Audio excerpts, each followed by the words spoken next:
ಪ್ರಿಯ ಬಂಧುಗಳೇ, ಈಗ ನಾವು ಷೋಡಶ ಸಂಸ್ಕಾರಗಳ ಕುರಿತು ಕೆಲವೊಂದು ಕಂತುಗಳಲ್ಲಿ ನಮ್ಮ ಅಭಿಪ್ರಾಯಗಳನ್ನು ಅಥವಾ ಷೋಡಶ ಸಂಸ್ಕಾರಗಳನ್ನು ನಿರೂಪಿಸುವವರಿದ್ದೇವೆ.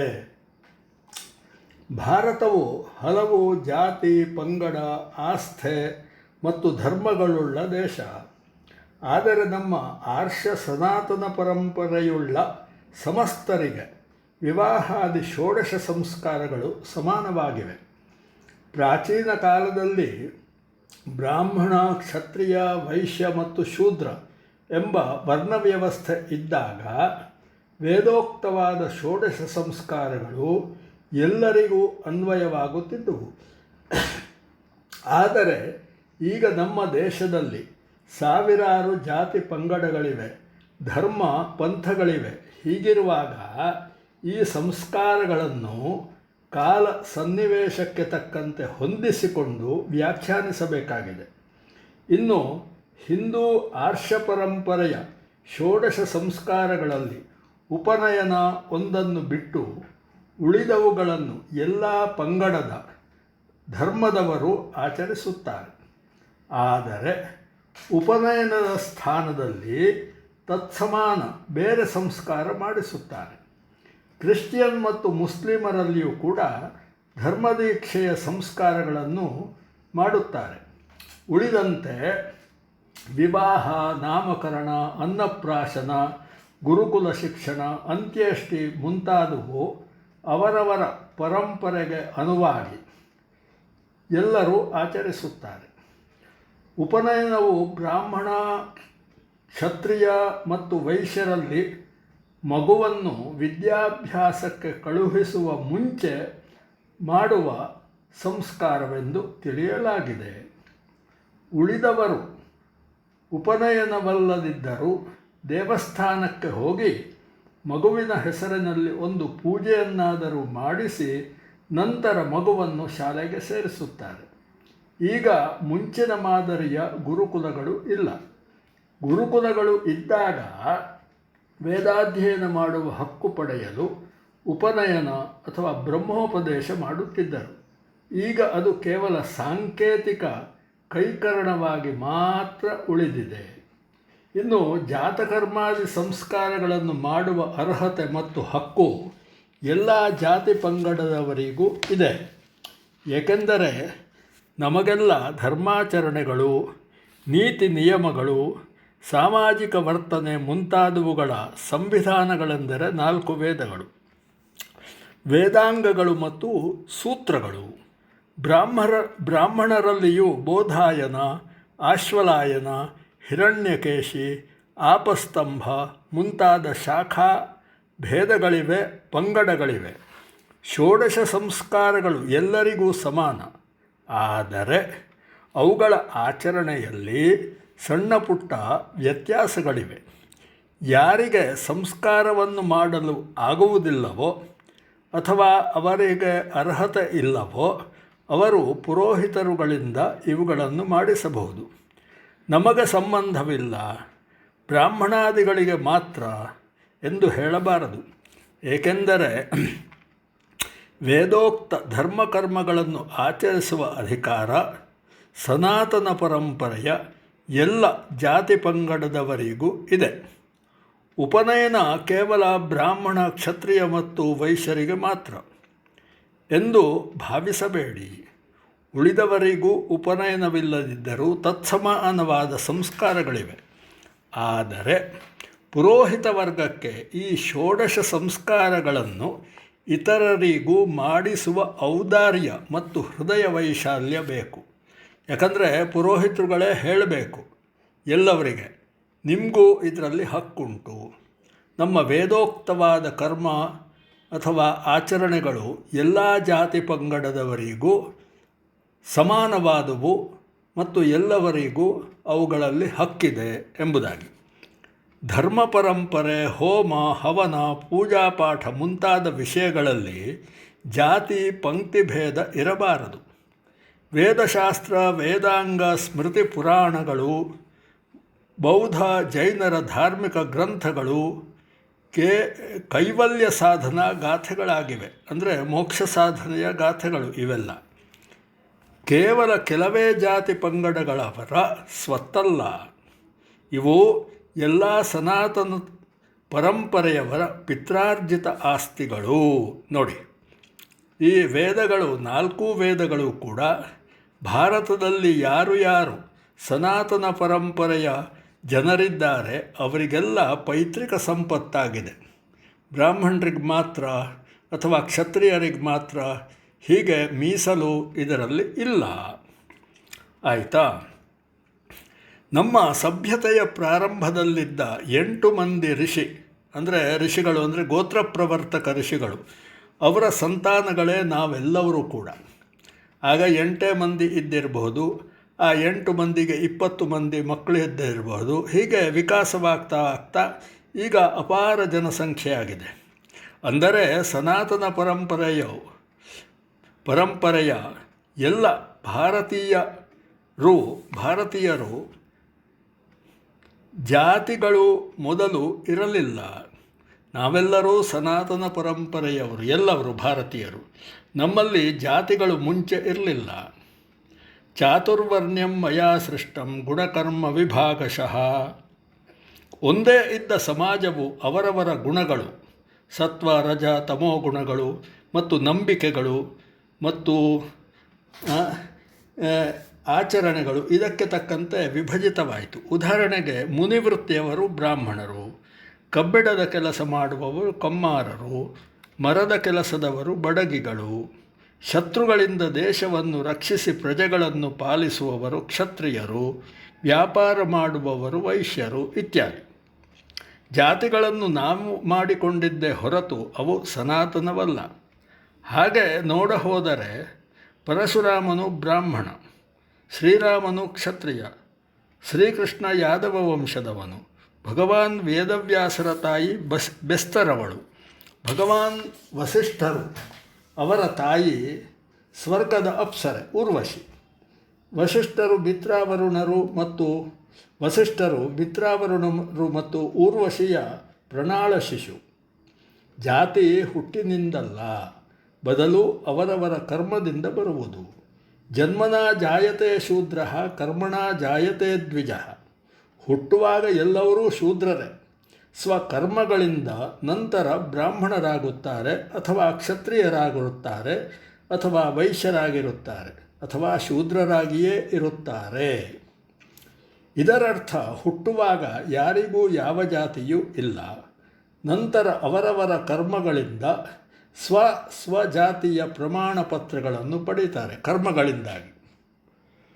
ಹಾಗೆ ಒಟ್ಟಾರ್ಥವೆಂದರೆ ವೇದೋಕ್ತ ಷೋಡಶ ಸಂಸ್ಕಾರಗಳು ಎಲ್ಲ ಜಾತಿ ಪಂಗಡಗಳವರಿಗೂ ಸಮಾನವಾದವುಗಳು ಮತ್ತು ನಮ್ಮ ದೇಹಕ್ಕಿರುವ ಈ ಸಂಸ್ಕಾರಗಳನ್ನು ಎಲ್ಲರೂ ಮಾಡಿಕೊಳ್ಳಬೇಕು. 16 ಸಂಸ್ಕಾರ ಇರೋದು ನಮ್ಮ ದೇಹಕ್ಕೆ. ಅಂತರಾತ್ಮ ಯಾವಾಗಲೂ ನಿತ್ಯ ನಿರ್ಲಿಪ್ತ.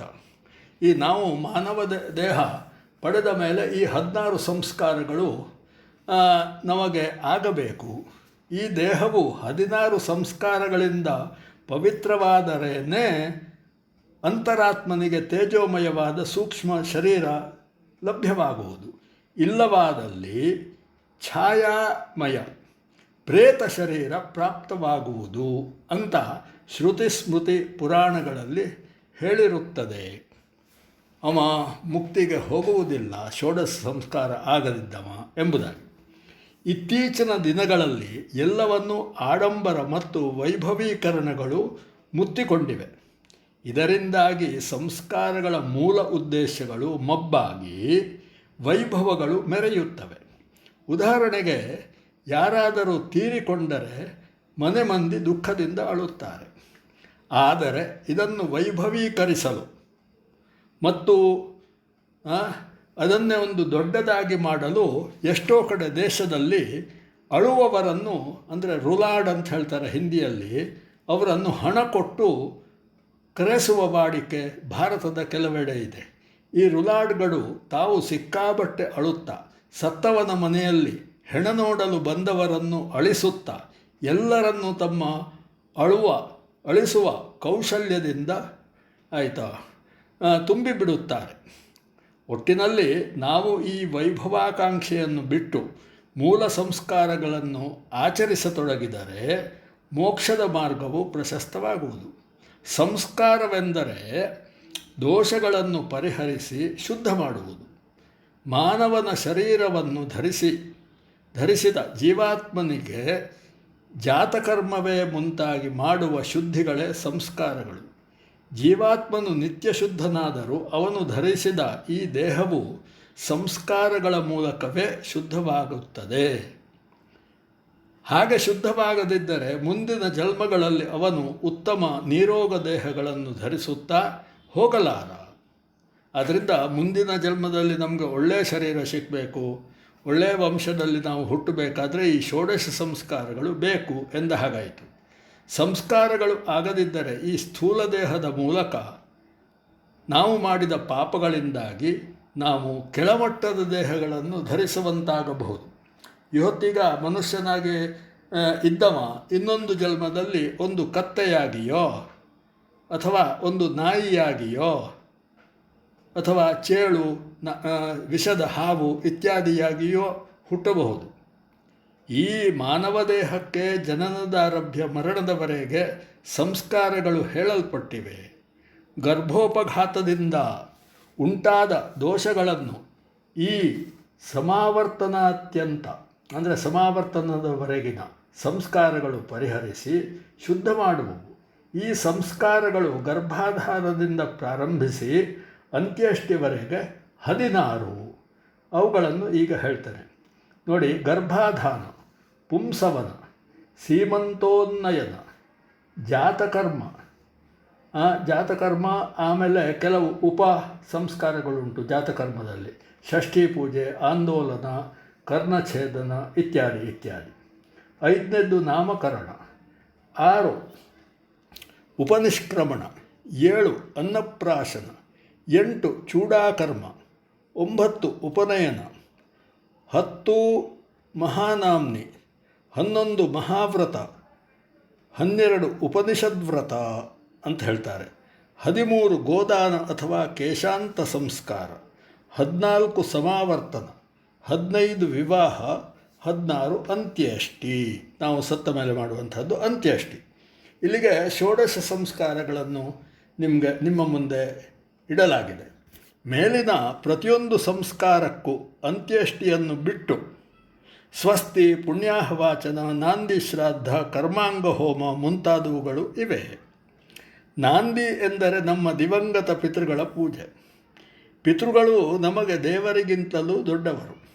ಅವರನ್ನು ಪೂಜಿಸದೆ ಯಾವ ಪೂಜೆ ಅಥವಾ ಸಂಸ್ಕಾರಗಳನ್ನು ಮಾಡಿದರೂ ಅದು ವ್ಯರ್ಥವಾಗುವುದು. ತಂದೆ ತಾಯಿ, ತಂದೆಯ ತಂದೆ, ತಂದೆಯ ತಾಯಿ, ಅಜ್ಜ ಅಜ್ಜಿ ಇತ್ಯಾದಿ, ತಾಯಿಯ ತಂದೆ, ತಾಯಿಯ ಅಜ್ಜ ಅಜ್ಜಿ, ತಾಯಿಯ ತಂದೆ ತಾಯಿ, ತಾಯಿಯ ಅಜ್ಜ ಅಜ್ಜಿ, ಮುತ್ತಜ್ಜ ಮುತ್ತಜ್ಜಿ ಇವರೆಲ್ಲರೂ ನಮಗೆ ಪೂಜ್ಯ ಪಿತೃಗಳು. ಇವರನ್ನು ನಾಂದೀಮುಖರು ಎನ್ನುವರು.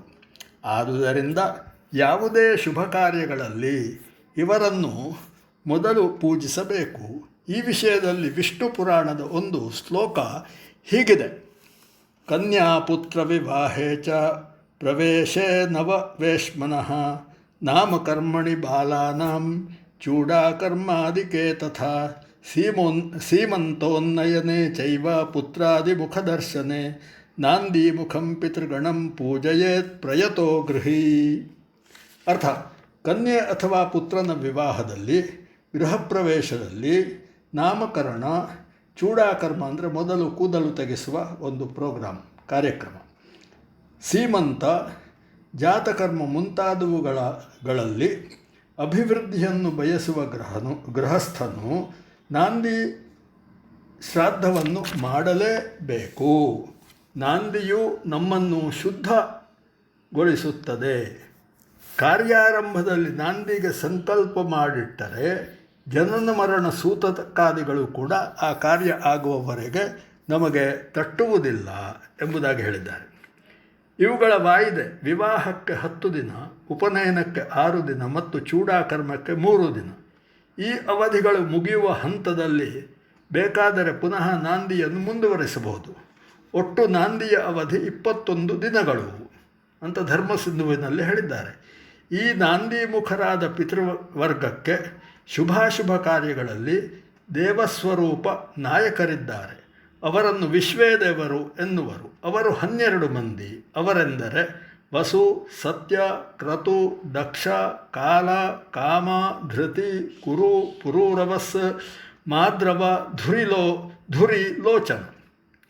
ಈಗ ಯಾವುದಕ್ಕೆ ಯಾರೆಂದು ನೋಡೋಣ. ಅಂದರೆ ಇಲ್ಲಿ ನಾನು ಏನು ಹೇಳಿದ ಹಾಗಾಯಿತು ಅಂದರೆ, ನಾಂದಿ ಇಟ್ಟ ಮೇಲೆ ಕುಟುಂಬದಲ್ಲಿ ಯಾರಾದರೂ ಹುಟ್ಟಿದರೆ ಸತ್ತು ಹೋದರೆ ಯಾವುದು ನಮಗೆ ನಾವು ಪ್ರಾರಂಭಿಸಿದ ಕಾರ್ಯ ಆಗುವವರೆಗೆ ತಟ್ಟುವುದಿಲ್ಲ ಎಂಬ ಅರ್ಥ.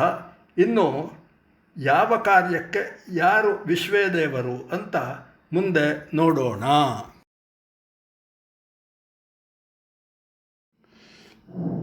ಪ್ರಿಯ ಬಂಧುಗಳೇ, ಈ ಪಿತೃಪೂಜೆಗಳಲ್ಲಿ ಸಾಮಾನ್ಯವಾಗಿ ಪಿತೃಪೂಜೆ ಮಾಡುವ ಮುಂಚೆ ವಿಶ್ವೇದೇವರುಗಳ ಪೂಜೆ ಇದ್ದೇ ಇದೆ. ಅದಕ್ಕಾಗಿ ಯಾವ ಪೂಜೆಯಲ್ಲಿ ಯಾವ ವಿಶ್ವದೇವರನ್ನು ಆರಾಧಿಸಬೇಕು, ಅಂದರೆ ಯಾವ ಶ್ರಾದ್ದದಲ್ಲಿ ಯಾವ ವಿಶ್ವೇದೇವರು ಅಂತ. ಶುಭ ಕಾರ್ಯಗಳಲ್ಲಿ ನಾವು ನಾಂದಿ ಶ್ರಾದ್ದ ಮಾಡುತ್ತೇವೆ. ಉಳಿದಂತೆ ಇಷ್ಟಿ ಶ್ರಾದ್ದ, ಪಾರ್ವಣ ಶ್ರಾದ್ದ ಹೀಗೆಲ್ಲ ಉಂಟು. ಯಾವ್ಯಾವುದಕ್ಕೆ ಯಾವ ವಿಶ್ವೇದೇವರು ಎಂಬುದನ್ನು ಇಲ್ಲಿ ಒಂದು ಶ್ಲೋಕದಲ್ಲಿ ಹೇಳ್ತಾರೆ. ಈ ಶ್ಲೋಕ ವಿಷ್ಣು ಪುರಾಣದ್ದು. ನೋಡೋಣ. ಇಷ್ಟಿ ಶ್ರಾದ್ಧೆ ಕ್ರತುರ್ದಕ್ಷಃ ಸತ್ಯೋ ನಾಂದಿ ಮುಖೇ ವಸು ನೈಮಿತ್ತಿಕೆ ಕಾಲಕಾಮೌ ಕಾಮ್ಯೆ ಕುರುಧೃತಿ ಮತೆ ಪುರೋರವಾ ಮಾರ್ದ್ರವಶ್ಚ ಪಾರ್ವಣೆ ಸಮುದಾಹೃತೌ ಪಾರ್ವಣೆ ಸಮುದಾಹೃತೌ ಮಹಾಲಯಾಹ್ಯಶ್ರಾದ್ದೇತು ಧುರಿಲೋಚನ ಸಂಜ್ಞಕೌ ಅಂತ ಹೇಳಿದ್ದಾರೆ. ಅಂದರೆ ಇಷ್ಟಿ ಶ್ರಾದ್ದದಲ್ಲಿ ಕ್ರತುರ್ದಕ್ಷರು ಮತ್ತು ನಾಂದಿ ಇಡುವಾಗ ನಾಂದಿ ಮುಖ ಅದರಲ್ಲಿ ಸತ್ಯವಸುಗಳು, ನೈಮಿತ್ತಿಕ ಶ್ರಾದ್ದದಲ್ಲಿ ಕಾಲಕಾಮರು, ಕಾಮ್ಯ ಶ್ರಾದ್ದದಲ್ಲಿ ಕುರು ಮತ್ತು ಧೃತಿ ಎಂಬುವರು, ಆಮೇಲೆ ಪಾರ್ವಣ ಶ್ರಾದ್ದ ಅಂದರೆ ಪ್ರತಿ ವರ್ಷ ಮಾಡುವ ಶ್ರಾದ್ದ, ಅದರಲ್ಲಿ ಪುರೂರವ ಮತ್ತು ಮಾರ್ದ್ರವ. ಇನ್ನು ಮಹಾಲಯ, ಭಾದ್ರಪದ ಮಾಸದ ಕೃಷ್ಣ ಪಕ್ಷದಲ್ಲಿ ಮಹಾಲಯ ಪಕ್ಷ ಅಂತ ಉಂಟಲ್ಲ, ಆಗ ನಾವು ನಮ್ಮ ಹಿರಿಯರ ಮಹಾಲಯ ಮಾಡುವಾಗ ಧುರಿಲೋಚನ ಎಂಬ ವಿಶ್ವೇದೇವತೆಗಳು ಎಂಬುದಾಗಿ ಇಲ್ಲಿ ಹೇಳಿದ್ದಾರೆ. ಈಗ ನಾವು ಮುಂದುವರೆದು ಈ ಷೋಡಶ ಸಂಸ್ಕಾರಗಳ ಪ್ರಾರಂಭದ ವ್ಯಾಖ್ಯಾನವನ್ನು ಮಾಡೋಣ.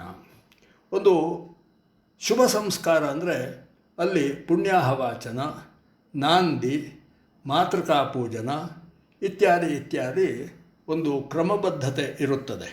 ಈಗ ಮೊದಲು ಪುಣ್ಯಾಹವಾಚನದ ಕುರಿತು ವಿವೇಚಿಸೋಣ.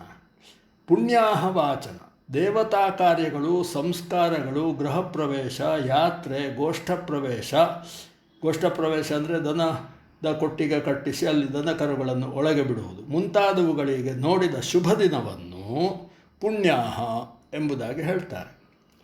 ಈಗ ಜೋಯಿಸರ ಹತ್ರ ಹೋಗಿ ಒಂದು ಶುಭ ಕಾರ್ಯಕ್ಕೆ ಒಳ್ಳೆಯ ದಿನವನ್ನು ನೋಡಿಕೊಂಡು ಬಂದು ಆ ಶುಭ ಕಾರ್ಯ ಮಾಡ್ತೇವೆ, ಆಯಿತಾ? ಆ ಶುಭ ದಿನವನ್ನು ಜೋಯಿಸರು ಹುಡುಕಿ ಕೊಟ್ಟರೆ ಸಾಲದು, ಅದನ್ನು 10 ಮಂದಿ ಅದು ಪುಣ್ಯ ದಿನ ಹೌದು ಅಂತ ಒಪ್ಪಿಗೆ ಕೊಡಬೇಕು. ಪುಣ್ಯಾಹವೆಂದರೆ ಶುಭ ದಿನ. ಈ ರೀತಿ ಇದು ಪುಣ್ಯಾಹ ಅಂತ 4 ಮಂದಿ ಗಣ್ಯರು, ಋತ್ವಿಜರು, ಹಿರಿಯರು ಮುಂತಾಗಿ ಬಾಯಿಯಿಂದ ಉಚ್ಚರಿಸಬೇಕು. ಅಂದರೆ ಈ ದಿನ ಶುಭ ದಿನ ಎನ್ನಬೇಕು. ಆಗ ಅದು ಶುಭ ದಿನವಾಗಿ ಪರಿಣಮಿಸುವುದು. ಇದೇ ಪುಣ್ಯಾಹವಾಚನ. ಅಲ್ಲಿ ಪುಣ್ಯಾಹದ ಮಂತ್ರಗಳಲ್ಲೇ ಹೇಳಿದ್ದಾರೆ. ಓಂ ಪುಣ್ಯಾಹಮಿತಿ ವಿಪ್ರಾವದೇಯುಹು, ಇದು ಪುಣ್ಯಾಹ ಎಂಬುದಾಗಿ ಬಂದ ಬ್ರಾಹ್ಮಣರು ಹೇಳುತ್ತಾರೆ, ಹಿರಿಯರು ಹೇಳುತ್ತಾರೆ, 4 ಜನ ಗಣ್ಯರು ಹೇಳುತ್ತಾರೆ, ಇತ್ಯಾದಿ. ಆಮೇಲೆ ಆ ಪುಣ್ಯಾಹವನ್ನು ಕ್ರಮಬದ್ಧವಾಗಿ ಮಾಡ್ತಾರೆ. ಆ ದಿನದ ಶಕುನ ಇತ್ಯಾದಿ, ಮಾತೃಕಾ ಪೂಜೆ ಇತ್ಯಾದಿ ಇರಲಿ. ಇನ್ನು ನಮ್ಮ ಷೋಡಶ ಸಂಸ್ಕಾರಗಳಿಗೆ ಪ್ರತಿಯೊಂದಕ್ಕೂ ಹೋಮವಿದೆ. ಹೋಮವಿಲ್ಲದೆ ನಮ್ಮ ಯಾವುದೇ ಸಂಸ್ಕಾರ ಇಲ್ಲ. ಪ್ರಪಂಚದಲ್ಲಿ ಅಗ್ನಿ ಒಬ್ಬನೇ, ಆದರೆ ಪ್ರತಿಯೊಂದು ಸಂಸ್ಕಾರಕ್ಕೂ ನಾವು ಉಪಯೋಗಿಸುವ ಯಾವ ಅಗ್ನಿ ಇದ್ದಾನೆ ಅವನ ಹೆಸರುಗಳು ಮಾತ್ರ ಬೇರೆ ಬೇರೆ ಇರುತ್ತವೆ. ನೋಡೋಣ. ಹೋಮಾಗ್ನಿ, ಅಗ್ನಿಯು ಸರ್ವವ್ಯಾಪಿ, ಆದರೆ ಪ್ರತಿಯೊಂದು ಸಂಸ್ಕಾರದ ಹೋಮಾಗ್ನಿಗೂ ಒಂದೊಂದು ಹೆಸರು. ಉದಾಹರಣೆಗೆ ಗರ್ಭಾಧಾನ ಹೋಮಕ್ಕೆ ಮಾರುತ ಎಂಬ ಅಗ್ನಿ, ಪುಂಸವನಕ್ಕೆ ಪವಮಾನ, ಸೀಮಂತ ಇದಕ್ಕೆ ಮಂಗಲ ಎಂಬ ಅಗ್ನಿ, ಜಾತಕರ್ಮಕ್ಕೆ ಪ್ರಬಲ, ನಾಮಕರಣಕ್ಕೆ ಪಾರ್ಥಿವ, ಉಪನಿಷ್ಕ್ರಮಣಕ್ಕೆ ಹೋಮ ಇದ್ದಂತಿಲ್ಲ, ಅಂದರೆ ವ್ಯವಹಾರದಲ್ಲಿ ಇಲ್ಲ, ಕೆಲವರು ಮಾಡ್ತಾರೆ. ಆ ಮಾಡುವಾಗ ಲೌಕಿಕಾಗ್ನಿ ಹವ್ಯವಾಹನ ಅಂತ ಹೇಳಬೇಕು, ಅವನನ್ನು ಸ್ಥಾಪಿಸಿ ಹೋಮ ಮಾಡುವುದು. ಇನ್ನು ಅನ್ನಪ್ರಾಶನಕ್ಕೆ ಶುಚಿ ಎಂಬ ಅಗ್ನಿ, ಚೂಡಾಕರ್ಮ ಅದಕ್ಕೆ ಸಭ್ಯ, ಚೂಡಾಕರ್ಮಕ್ಕೆ ಚೌಲ ಅಂತಲೂ ಹೇಳ್ತಾರೆ, ಅದಕ್ಕೆ ಸಭ್ಯ ಎಂಬ ಅಗ್ನಿ, ಉಪನಯನಕ್ಕೆ ಸಮುದ್ಭವ ಎಂಬ ಅಗ್ನಿ, ಮತ್ತು ಗುರುಕುಲದಲ್ಲಿ ಮಹಾನಾಮ್ನಿ, ಮಹಾವ್ರತ, ಉಪನಿಷದ್ವ್ರತ ಈ ಮೂರಕ್ಕೆ ಹವ್ಯವಾಹನ, ಅಲ್ಲಿಯೂ ಹೋಮಗಳುಂಟು. ಆಯಿತು, ಗುರುಕುಲದಲ್ಲಿ ಆಚರಿಸತಕ್ಕ ಈ 3 ವ್ರತಗಳಿಗೆ ಹೋಮಗಳುಂಟು. ಮತ್ತು ಗೋದಾನ ಅಂದರೆ ಕೇಶಾಂತ ಸಂಸ್ಕಾರ, ಕೂದಲು ತೆಗೆಸುವುದು, ಅದಕ್ಕೆ ಸೂರ್ಯ ಎಂಬ ಅಗ್ನಿ. ಅಂದರೆ ಗುರುಕುಲದಲ್ಲಿ ವಿದ್ಯಾಭ್ಯಾಸ ಮುಗಿಸಿ ಆಮೇಲೆ ಕೂದಲು ತೆಗೆಸುವುದು. ಅಷ್ಟರವರೆಗೆ ಕೂದಲು ಎಲ್ಲ ಬಿಟ್ಟಿರ್ತಾನೆ, ಒಟ್ಟು ಜಟೆ ಗಿಟೆ ಎಲ್ಲ ಬೆಳೆದಿರುತ್ತೆ, ಅದನ್ನೆಲ್ಲ ತೆಗೆದು ಚಂದ ಮಾಡುವುದು. ಆಗಲೂ ಹೋಮ ಉಂಟು, ಅಲ್ಲಿ ಸೂರ್ಯ ಎಂಬ ಅಗ್ನಿ. ಮತ್ತು ಸಮಾವರ್ತನ ಅದಕ್ಕೆ ಪಾವಕ ಎಂಬ ಅಗ್ನಿ, ವಿವಾಹಕ್ಕೆ ಯೋಜಕ, ಮತ್ತು ನಾವು ತೀರಿ ಹೋದ್ಮೇಲೆ ನಮ್ಮ ಅಂತ್ಯಕ್ರಿಯೆ ಮಾಡುವಾಗ ಅಲ್ಲಿ ಕ್ರವ್ಯಾದ ಎಂಬ ಅಗ್ನಿಯನ್ನು ಸ್ಥಾಪಿಸಿ ಹೋಮಾದಿಗಳನ್ನು ಮಾಡಬೇಕು. ಅಂತ್ಯಕ್ರಿಯೆಯಲ್ಲಿ ಹೋಮದ್ರವ್ಯ ಅಂದರೆ ನಮ್ಮ ಶರೀರವೇ ಹೋಮದ್ರವ್ಯ. ಇರಲಿ, ಈಗ ಒಂದೊಂದೇ ತಗೊಳ್ಳೋಣ ಈ ಷೋಡಶ ಸಂಸ್ಕಾರಗಳ ಪೈಕಿ. ಮೊಟ್ಟ ಮೊದಲನೆಯದು ಗರ್ಭಾಧಾನ. ಗರ್ಭಾಧಾನವೆಂದರೆ ಸ್ತ್ರೀಯ ಗರ್ಭಕೋಶದಲ್ಲಿ, ಅಂದರೆ ಪತ್ನಿಯ ಗರ್ಭಕೋಶದಲ್ಲಿ ಪುರುಷ ವೀರ್ಯವನ್ನು, ಅಂದರೆ ಬೀಜವನ್ನು ನೆಡುವುದು ಅಥವಾ ಇಡುವುದು. ಇದನ್ನು ಶೋಭನ ಪ್ರಸ್ಥವೆಂದು ಹೇಳುತ್ತಾರೆ. ಇದು ನವವಿವಾಹಿತ ವಧುವರರಿಗಿರುವ ಸಂಸ್ಕಾರ ಅಥವಾ ಮೊದಲನೇ ಸಂಸ್ಕಾರ ಅಂಥೇಳಿ, ಮುಂದೆ ಜನಿಸುವ ಮಗುವಿಗೆ ಆಗುವ ಮೊದಲನೇ ಸಂಸ್ಕಾರ. ಪ್ರತಿ ತಿಂಗಳು ಋತುಮತಿ ಆಗುತ್ತಿರುವ ವಧುವನ್ನು ಶುದ್ಧೀಕರಿಸಿ, ಒಳ್ಳೆಯ ದಿನ ನಕ್ಷತ್ರಾದಿಗಳನ್ನು ಪರಿಶೀಲಿಸಿ, ಶುಭ ಮುಹೂರ್ತದಲ್ಲಿ ಸ್ವಸ್ತಿ ಪುಣ್ಯಾಹವಾಚನ, ನಾಂದಿ ಶ್ರಾದ್ದ ಇತ್ಯಾದಿಗಳನ್ನು ಮಾಡಿ ಆಮೇಲೆ ಸ್ಥಂಡಿಲವನ್ನು ತಯಾರಿಸಬೇಕು, ಹೋಮಕುಂಡ. ಆಮೇಲೆ ಮಾರುತ ಎಂಬ ಅಗ್ನಿಯನ್ನು ಸ್ಥಾಪಿಸಿ ಹೋಮಾದಿಗಳನ್ನು ಅವರವರ ಪುರೋಹಿತರ ನಿರ್ದೇಶನದಂತೆ ಆಹುತಿಗಳ ಮೂಲಕ ಮಾಡಬೇಕು. ಆಗಲೇ ಸ್ತ್ರೀಯು ಮುಂದೆ ಧರಿಸಲಿರುವ ಗರ್ಭಕ್ಕೆ ಒಂದು ಪವಿತ್ರತೆ ಮತ್ತು ವಿಶಿಷ್ಟವಾದ ಶಕ್ತಿಯು ಬರುವುದು. ನಮಗೆ ಅಗ್ನಿಯೇ ಪ್ರತ್ಯಕ್ಷ ದೇವರು.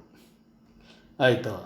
ದೇವತೆಗಳೆಲ್ಲ ಅಗ್ನಿಮುಖರು. ಅಂದರೆ ನಾವು ಅಗ್ನಿಯಲ್ಲಿ ಹೋಮಿಸಿದಾಗ ಯಾವ ದೇವತೆಯನ್ನು ಕುರಿತು ಹೋಮಿಸುತ್ತೇವೆಯೋ ಆ ದೇವತೆಗೆ ಅಗ್ನಿಯು ನಾವು ಹೋಮಿಸಿದ ಹವಿಸ್ಸನ್ನು ತಲುಪಿಸುತ್ತಾನೆ.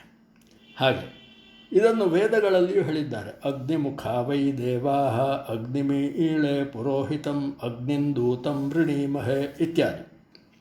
ಇಲ್ಲಿ ಈ ಷೋಡಶ ಸಂಸ್ಕಾರಗಳನ್ನು ಹೇಳುವಾಗ ನಾನು ನಿಮಗೆ ಅದರ ಮುಖ್ಯಾಂಶ ಮಾತ್ರ ಹೇಳ್ತೇನೆ. ಅದರಲ್ಲಿ ಕೈಕರಣ ಏನು, ಯಾವ ಯಾವ ಹೋಮಗಳು ಏನು ಎತ್ತ ಅಂತ ಅದನ್ನು ಪುರೋಹಿತರುಗಳು ಹೇಳ್ತಾರೆ. ನಾನು ಥಿಯರಿ ಹೇಳೋದು, ಪ್ರಾಕ್ಟಿಕಲ್ ನಿಮ್ಮ ಕೈಯಿಂದ ಪುರೋಹಿತರು ಮಾಡಿಸುತ್ತಾರೆ. ಅದನ್ನೆಲ್ಲ ಇಲ್ಲಿ ವಿವರಿಸಲಿಕ್ಕೆ ಆಗ್ತಾ ಇಲ್ಲ. ನನ್ನ ಉದ್ದೇಶ ಇಷ್ಟೇ, ಸಮಸ್ತರಿಗೂ ಈ ಷೋಡಶ ಸಂಸ್ಕಾರಗಳ ಸ್ಥೂಲ ಪರಿಚಯ ಆಗಲಿ, ಇಷ್ಟೇ ನನ್ನ ಉದ್ದೇಶ. ಅದಕ್ಕಾಗಿಯೇ ಈ ಪ್ರವಚನ ಇರುವುದು. ಇರಲಿ. ಆಮೇಲೆ ಎರಡನೇ ಸಂಸ್ಕಾರ ಪುಂಸವನ. ಇದು ಎರಡನೇ ಸಂಸ್ಕಾರ. ಪುಂಸವನವೆಂದರೆ ಸ್ತ್ರೀಯು ಗರ್ಭಧರಿಸಿದಾಗ ಒಳ್ಳೆಯ ಆರೋಗ್ಯವಂತ ಪುತ್ರ ಅಥವಾ ಪುತ್ರಿ ಇದರ ಅಪೇಕ್ಷೆಯಿಂದ ಮಾಡುವ ಒಂದು ಸಂಸ್ಕಾರ. ಗರ್ಭವನ್ನು ಧರಿಸಿರುವುದು ಸ್ಪಷ್ಟವಾದಾಗ, ಅಂದರೆ ಹೆಚ್ಚು ಕಡಿಮೆ ಗರ್ಭವತಿಯ 3ನೇ ತಿಂಗಳಲ್ಲಿ ಈ ಸಂಸ್ಕಾರವನ್ನು ನಡೆಸಬೇಕು. ಆಗ ಒಂದು ವೇಳೆ ಆಗದಿದ್ದರೆ ಮುಂದೆ ಸೀಮಂತದ ಜೊತೆಗೂ ಮಾಡಬಹುದು. ಇದನ್ನು ಆಯಾ ಮಾಸದ, ಈಗ ಚೈತ್ರ, ವೈಶಾಖ, ಜ್ಯೇಷ್ಠ ಇತ್ಯಾದಿ ಯಾವುದೇ ತಿಂಗಳಿರಲಿ, ಆಯಾ ಮಾಸದ ಶುಕ್ಲ ಪಕ್ಷದ ಪಂಚಮಿಯಿಂದ ಕೃಷ್ಣ ಪಕ್ಷದ ಪಂಚಮಿಯೊಳಗೆ ಮಾಡಬಹುದು, ಯಾವುದಾದ್ರೂ ಒಂದು ಒಳ್ಳೆಯ ತಿಥಿ ನೋಡಿ. ಆದರೆ ಕೆಲವು ತಿಥಿಗಳನ್ನು ಬಿಡಬೇಕು. ಯಾವುದದು? ಚತುರ್ಥಿ, ನವಮಿ, ಚತುರ್ದಶಿ, ಹುಣ್ಣಿಮೆ, ಅಮಾವಾಸ್ಯೆ ಇತ್ಯಾದಿ. ಉಳಿದ ತಿಥಿಗಳು. ಇನ್ನು ವಾರಗಳು, ರವಿವಾರ, ಗುರುವಾರ ಇತ್ಯಾದಿಗಳು ಪ್ರಶಸ್ತ. ಕೆಲವೊಮ್ಮೆ ಶುಕ್ರವಾರನೂ ಆಗುತ್ತದೆ. ಇಲ್ಲಿ ಪವಮಾನ ನಾಮಕ ಅಗ್ನಿಯನ್ನು ಸ್ಥಾಪಿಸಿ ಚರುವಿನಿಂದ, ಚರು ಅಂದರೆ ಅನ್ನ, ಇದರಿಂದ ಪ್ರಜಾಪತಿ ದೇವರಿಗಾಗಿ ಹೋಮ ಮಾಡಬೇಕು. ಉಳಿದ ವಿವರಣೆಯನ್ನು ಪುರೋಹಿತರಿಂದ ತಿಳಿಯಿರಿ. ಇನ್ನು ಮೂರನೇದ್ದು ಸೀಮಂತೋನ್ನಯನ. ಸೀಮಂತ ಎಂದರೆ ಬೈತಲೆ. ಸ್ತ್ರೀಯರ ಬೈತಲೆಯನ್ನು ಸೀಮಂತ ಅಂತ ಹೇಳೋದು. 8 ತುಂಬಿದ ಗರ್ಭವತಿಯ ಬೈತಲೆಯನ್ನು ಸಾಳೆ ಹಕ್ಕಿಯ ಗರಿಯ ಮೂಲ ಅಥವಾ ಕಾಡು ಹಂದಿಯ ಮುಳ್ಳಿನ ಮೂಲ, ಇದರಿಂದ ಹಣೆಯಿಂದ ಮೇಲಕ್ಕೆ ತಿದ್ದುವುದು ಅಥವಾ ಬಾಚುವುದು, ಇದೇ ಸೀಮಂತ. ಇದರಿಂದ ಹುಟ್ಟುವ ಮಗುವಿಗೆ ಮೇಧಾಶಕ್ತಿ ಚುರುಕಾಗುವುದು. ಇನ್ನು ಸೀಮಂತವನ್ನು 4ನೇ, 6ನೇ, 8ನೇ, 5ನೇ, 9ನೇ ತಿಂಗಳಲ್ಲಿಯೂ ಮಾಡಬಹುದು. ಆದರೆ ಹೆಚ್ಚಾಗಿ 8ನೇ ತಿಂಗಳಲ್ಲಿಯೇ ಮಾಡುವರು. ಅಂದರೆ ಹೆಚ್ಚು ವಾಡಿಕೆ ಇರೋದು 8ನೇ ತಿಂಗಳಲ್ಲಿ ಅಂತ. ಅದಕ್ಕೆ ಮರಾಠಿ ಭಾಷೆಯಲ್ಲಿ ಅದನ್ನು ಅಷ್ಟಮಂಗಳಿ ಅಂತ ಹೇಳ್ತಾರೆ. ಅಷ್ಟಮಂಗಳಿ ಅಂದರೆ 8ನೇ ತಿಂಗಳಲ್ಲಿ ಮಾಡುವ ಸಂಸ್ಕಾರ ಅಂತಲೇ ಅರ್ಥ ಆಗ್ತದೆ. ಇರಲಿ, ಆಯಿತಾ. ಈ 4, 6 ಅಥವಾ 8ನೇ ತಿಂಗಳಲ್ಲಿ ಶುಕ್ಲ ಪಕ್ಷದಲ್ಲಿ ರವಿವಾರ, ಗುರುವಾರ, ಶುಕ್ರವಾರ ಈ 3ರಲ್ಲಿ ಒಂದು ದಿನವನ್ನು ಆರಿಸಿ ಪುನರ್ವಸು, ಪುಷ್ಯ, ಅಭಿಜಿತ್, ಹಸ್ತ ಇತ್ಯಾದಿ ಶುಭ ನಕ್ಷತ್ರಗಳು ಇದ್ದ ದಿನ ಅದರಲ್ಲಿ ಯಾವುದಾದ್ರೂ ಒಂದು ನಕ್ಷತ್ರವನ್ನು ಆರಿಸಿ ತಿಥಿವಾರಾದಿ ಚಿಂತಿಸಿ ಸೀಮಂತ ಮಾಡುವುದು. ಅಂದರೆ ಜ್ಯೋತಿಷ್ಕರಲ್ಲಿ ಕೇಳಿದರೆ ಹೇಳಿಕೊಡ್ತಾರೆ. ಆ ದಿವಸ ಏನು ಮಾಡಬೇಕು? ಪ್ರಾತಃ ಕಾಲದಲ್ಲಿ ಸ್ನಾನಾದಿಗಳನ್ನು ಮುಗಿಸಿ ಪತಿ ಪತ್ನಿಯರು ಹಸೆಮಣೆಯ ಮೇಲೆ ಕೂರಬೇಕು. ಆಮೇಲೆ ಪತಿಯು ಹೇಳಬೇಕು, ಗರ್ಭಬೀಜ, ಗರ್ಭಗತ ಪಾಪ ಪರಿಹಾರಕ್ಕಾಗಿ ಕ್ಷೇತ್ರ ಸಂಸ್ಕಾರ ದ್ವಾರ ಪರಮೇಶ್ವರ ಪ್ರೀತ್ಯರ್ಥ ಸೀಮಂತೋನ್ನಯನ ಎಂಬ ಕಾರ್ಯವನ್ನು ಮಾಡುವೆನು ಅಂತ. ಇದು ಸಂಸ್ಕೃತದಲ್ಲಿ ಉಂಟು ಸಂಕಲ್ಪ, ನಾನು ನಿಮ್ಮ ತಿಳುವಳಿಕೆಗಾಗಿ ಕನ್ನಡದಲ್ಲಿ ಹೇಳಿದ್ದೇನೆ ಎಂದು ಪತಿಯು ಸಂಕಲ್ಪಿಸುವುದು. ಆ ಪ್ರಯುಕ್ತ ಗಣಪತಿ ಪೂಜನ, ಪುಣ್ಯಾಹವಾಚನ, ಮಾತೃಕಾ ಪೂಜನ, ನಾಂದಿ ಶ್ರಾದ್ದವನ್ನು ಮಾಡುವುದು. ಇಲ್ಲಿ ನಾಂದಿ ಶ್ರಾದ್ದದಲ್ಲಿ ಕ್ರತುರ್ದಕ್ಷರು ಎಂಬ ವಿಶ್ವದೇವರು ಮಂಗಳ ನಾಮಕ ಅಗ್ನಿಯನ್ನು ಸ್ಥಂಡಿಲದಲ್ಲಿ ಸ್ಥಾಪಿಸಿ ಧಾತಾರ, ವರುಣ ಮುಂತಾದ ದೇವತೆಗಳಿಗೆ ಆಹುತಿ ಕೊಡುವುದು. ಈ ಸಂದರ್ಭಗಳಲ್ಲಿ ದೂರ್ವೆಗಳ ರಸ ತೆಗೆದು ಗರ್ಭವತಿಯಾಗಿರತಕ್ಕ ತನ್ನ ಪತ್ನಿಯ ಮೂಗಿನಲ್ಲಿ ಗಂಡನಾದವನು ಒಂದೊಂದು ಹನಿ ಬಿಡಬೇಕು ಆ ರಸವನ್ನು. ಇದರಿಂದಾಗಿ ಮುಂದೆ ಹುಟ್ಟುವ ಮಗು ಮೇಧಾವಿ, ದೀರ್ಘಜೀವಿ ಇತ್ಯಾದಿ ಆಗುವುದು.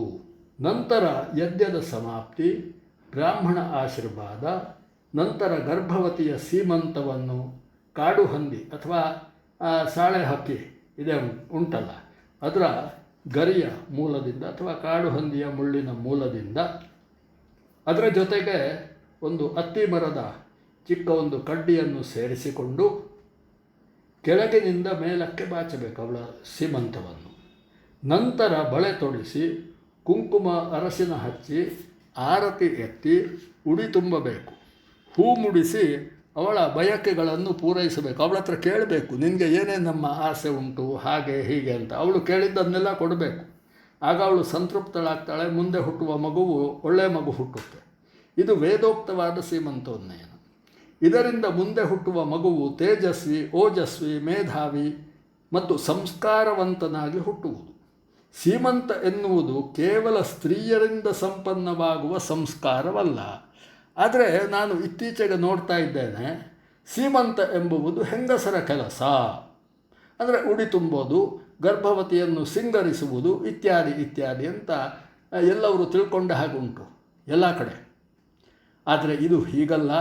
ಇದಕ್ಕೂ ಬೆಳಿಗ್ಗೆ ಹೋಮಾದಿಗಳನ್ನು ಮಾಡಬೇಕು, ದುರ್ವಾರಸವನ್ನು ಅವಳ ಮೂಗಿನಲ್ಲಿ ಬಿಡಬೇಕು ಇತ್ಯಾದಿ ತಿಳುವಳಿಕೆಯನ್ನು ಈ ಪುರೋಹಿತರುಗಳು ಕೊಡಬೇಕು ಜನಸಾಮಾನ್ಯರಿಗೆ.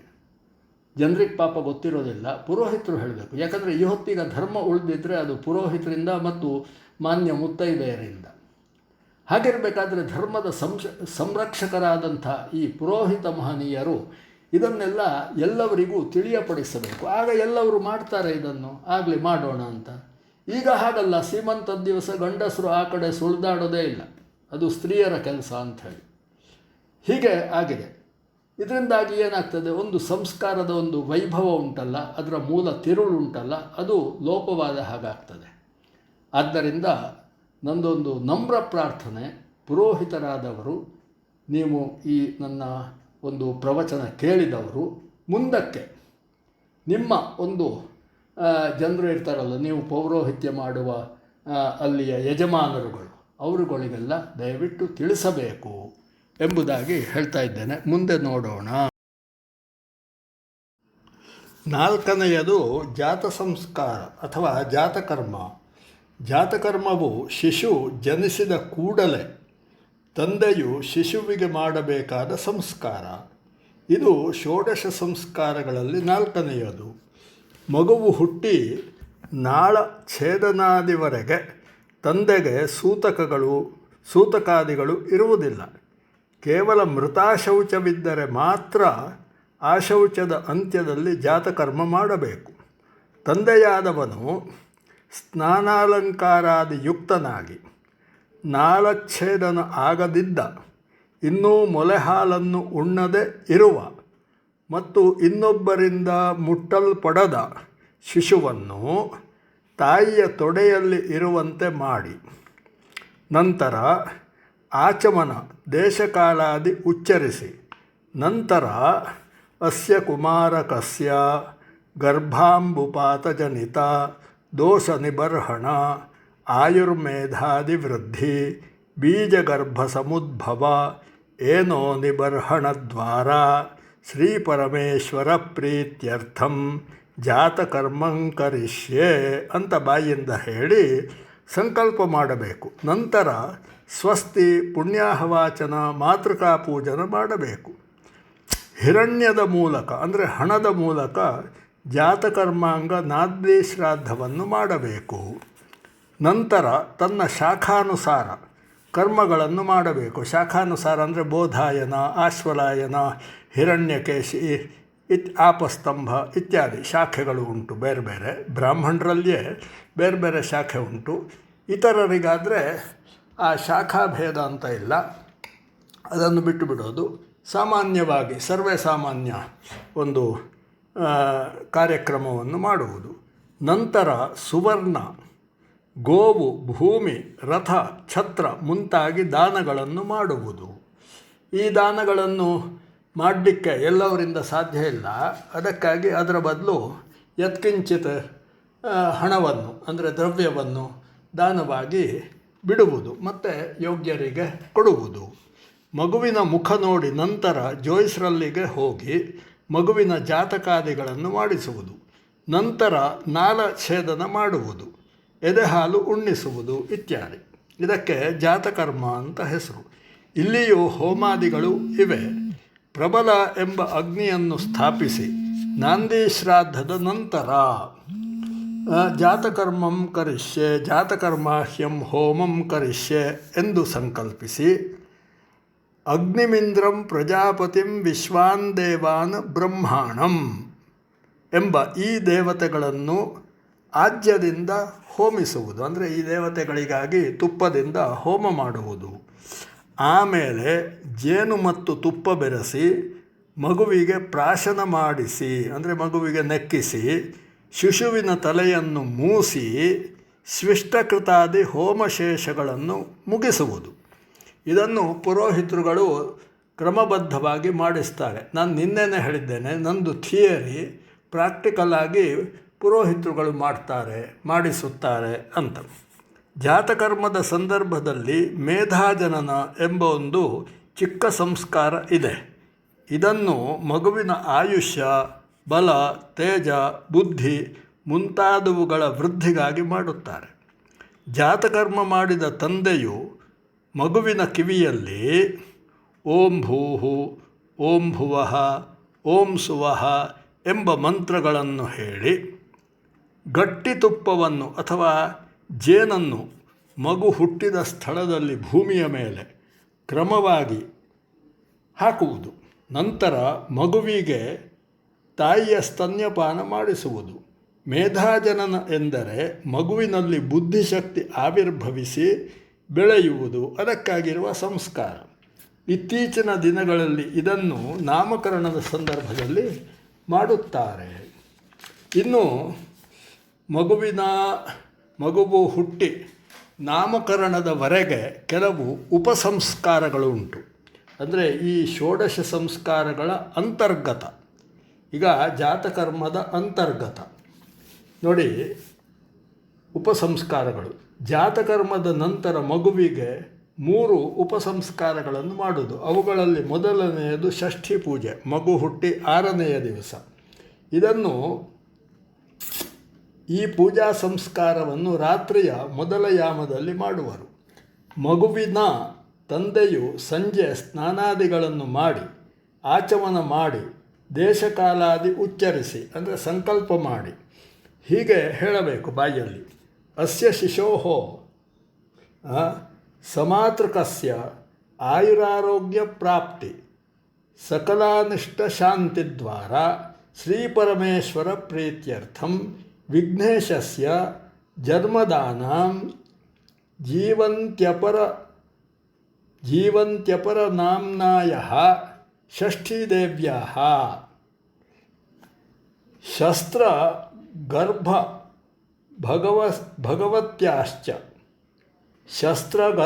ಭಗವತ್ಯಾಶ್ಚ ಪೂಜನಂ ಕರಿಷ್ಯೆ ಅಂತ ಹೇಳಬೇಕು ಬಾಯಲ್ಲಿ.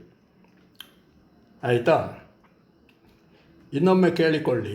ಅಸ್ಯ ಶಿಶೋಹೋ ಸಮಾತೃಕಸ್ಯ, ತಾಯಿ ಸಮವೇತವಾದ ಈ ಮಗು ಅಂತ. ಆಯುರಾರೋಗ್ಯ ಪ್ರಾಪ್ತಿ, ಸಕಲ ಅನಿಷ್ಟ ಶಾಂತಿ, ಎಲ್ಲ ಅನಿಷ್ಟಗಳು ಶಾಂತಿ ಆಗಬೇಕು. ಶ್ರೀಪರಮೇಶ್ವರ ಪ್ರೀತ್ಯರ್ಥಂ, ಮತ್ತು ವಿಘ್ನೇಶಸ್ಯ ಅಂದರೆ ಗಣಪತಿ, ಜನ್ಮದಾನಾಂ ಜನ್ಮವನ್ನು ಕೊಟ್ಟಿರತಕ್ಕ, ಜೀವಂತ್ಯಪರ ನಾಮ್ನಾಯಃ ಷಷ್ಠೀದೇವ್ಯಾ, ಆ ಷಷ್ಠಿದೇವಿ ಇದ್ದಾಳಲ್ಲ ಅವಳ ಶಸ್ತ್ರಗರ್ಭ ಭಗವತ್ಯಾಶ್ಚ ಪೂಜನಂ ಕರಿಷ್ಯ. ಶಸ್ತ್ರಗರ್ಭ ಭಗವತಿ ಅಂತ ಆ ದೇವಿಯಂದಿರ ಪೂಜೆಯನ್ನು ಮಾಡುತ್ತೇನೆ ಅಂತ ಹೀಗೆ ಸಂಕಲ್ಪಿಸಿ ಅಕ್ಷತಪುಂಜಗಳಿಂದ ವಿಘ್ನೇಶನನ್ನು, ಜನ್ಮದ ದೇವತೆಯನ್ನು ನಾಮಮಂತ್ರದಿಂದ ಆವಾಹಿಸಿ ಪೂಜಿಸಬೇಕು. ನಂತರ ಬ್ರಾಹ್ಮಣ ಸುವಾಸಿನಿಯರಿಗೆ ದಕ್ಷಿಣಾದಿಗಳನ್ನು ಕೊಟ್ಟು ರಾತ್ರಿ ಜಾಗರಣೆ ಮಾಡಬೇಕು ಷಷ್ಠಿ ಪೂಜೆ ಮಾಡುವವರು. ಈ ಪೂಜೆಯು ಮಗು ಮತ್ತು ಮಗುವಿನ ತಾಯಿಯ ಆಯುರಾರೋಗ್ಯ ವೃದ್ಧಿಗಾಗಿ ಮಾಡಲಾಗುತ್ತದೆ ಅಂತ. ಹೀಗೆ ಇನ್ನು ಮುಂದೆ ಮಗುವನ್ನು ತೊಟ್ಟಿಲಿಗೆ ಹಾಕೋದು ಅಂತ ಹೇಳ್ತಾರೆ. ಅದು ಆಂದೋಲನ ಅಂತ ಇದಕ್ಕೆ ಹೆಸರು. ಆಯಿತಾ? ಈ ಮಗುವನ್ನು ತೊಟ್ಟಿಲಿಗೆ ಹಾಕುವುದನ್ನು ಆಂದೋಲನ ಅಂತ ಹೇಳ್ತಾರೆ. ಗಂಡು ಮಗುವಿಗೆ ಹುಟ್ಟಿ 12ನೇ ದಿನ ಮತ್ತು ಹೆಣ್ಣು ಮಗುವಿಗೆ 13ನೇ ದಿನ ಈ ಸಂಸ್ಕಾರವನ್ನು ಮಾಡುವರು. ಯಾವುದು? ತೊಟ್ಟಿಲಿಗೆ ಹಾಕೋದು, ಆಂದೋಲನವನ್ನು. ಇನ್ನು ವರ್ಧಾಪನ ವಿಧಿ ಅಂತ ಅಂದರೆ ಮಗು ಹುಟ್ಟಿ 1 ತಿಂಗಳಾದ ಮೇಲೆ ಪ್ರತಿ ತಿಂಗಳು ಮಗು ಹುಟ್ಟಿದ ತಿಥಿಯಲ್ಲಿ ಹುಟ್ಟುಹಬ್ಬವನ್ನು ಆಚರಿಸುತ್ತಾರೆ. ಇದು ವರ್ಷ ಆಗುವವರೆಗೂ ಉಂಟು. 1ನೇ ತಿಂಗಳಿನ ಹುಟ್ಟುಹಬ್ಬ, 2ನೇ ತಿಂಗಳಿದ್ದು, 3ನೇ ತಿಂಗಳಿದ್ದು, ಹೀಗೆಲ್ಲ.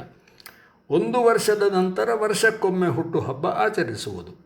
1 ವರ್ಷ ಆಗುವವರೆಗೆ ಪ್ರತಿ ತಿಂಗಳು ಆಚರಿಸುವ ಹುಟ್ಟು ಹಬ್ಬವನ್ನು ವರ್ಧಾಪನ ವಿಧಿ ಎಂತಾರೆ.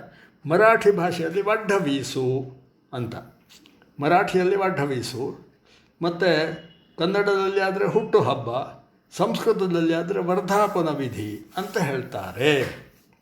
ಇನ್ನು ಇದು ಉಪಸಂಸ್ಕಾರಗಳನ್ನು ಹೇಳಿ ಆಯಿತು. ಈಗ 5ನೇದ್ದು ಕರ್ಣವೇಧ, ಮಗುವಿನ ಕಿವಿ ಚುಚ್ಚುವುದು. ಇದನ್ನು ಮಗು ಹುಟ್ಟಿ 10, 12 ಅಥವಾ 16ನೇ ದಿನ ಮಾಡುವರು. ನಮ್ಮಲ್ಲಿ ಸಾಮಾನ್ಯ ಹೆಚ್ಚಾಗಿ 12ನೇ ದಿನ ಮಾಡ್ತಾರೆ. ಅದರ ಹೆಸರೇ ಮರಾಠಿಯಲ್ಲಿ ಬಾರಸೋ ಅಂತ. ಬಾರಸೋ ಅಂದರೆ 12ನೇ ದಿವಸ ಮಾಡುವಂಥದ್ದು, ಆ ದಿವಸ ಕಿವಿ ಚುಚ್ಚೋದು ಅಂತ. ಈಗ ಮತ್ತೆ ಸಂದರ್ಭಾನುಸಾರ ಆ, 1ನೇ ತಿಂಗಳು ಕಳೆದ ಮೇಲೆ 2ನೇ ತಿಂಗಳಲ್ಲಿ ಹೀಗೆಲ್ಲ ಮಾಡ್ತಾರೆ. ಆದರೆ ಶಾಸ್ತ್ರೀಯವಾಗಿ ಮಗು ಹುಟ್ಟಿ 10, 12 ಅಥವಾ 16ನೇ ದಿನ ಮಾಡುವರು.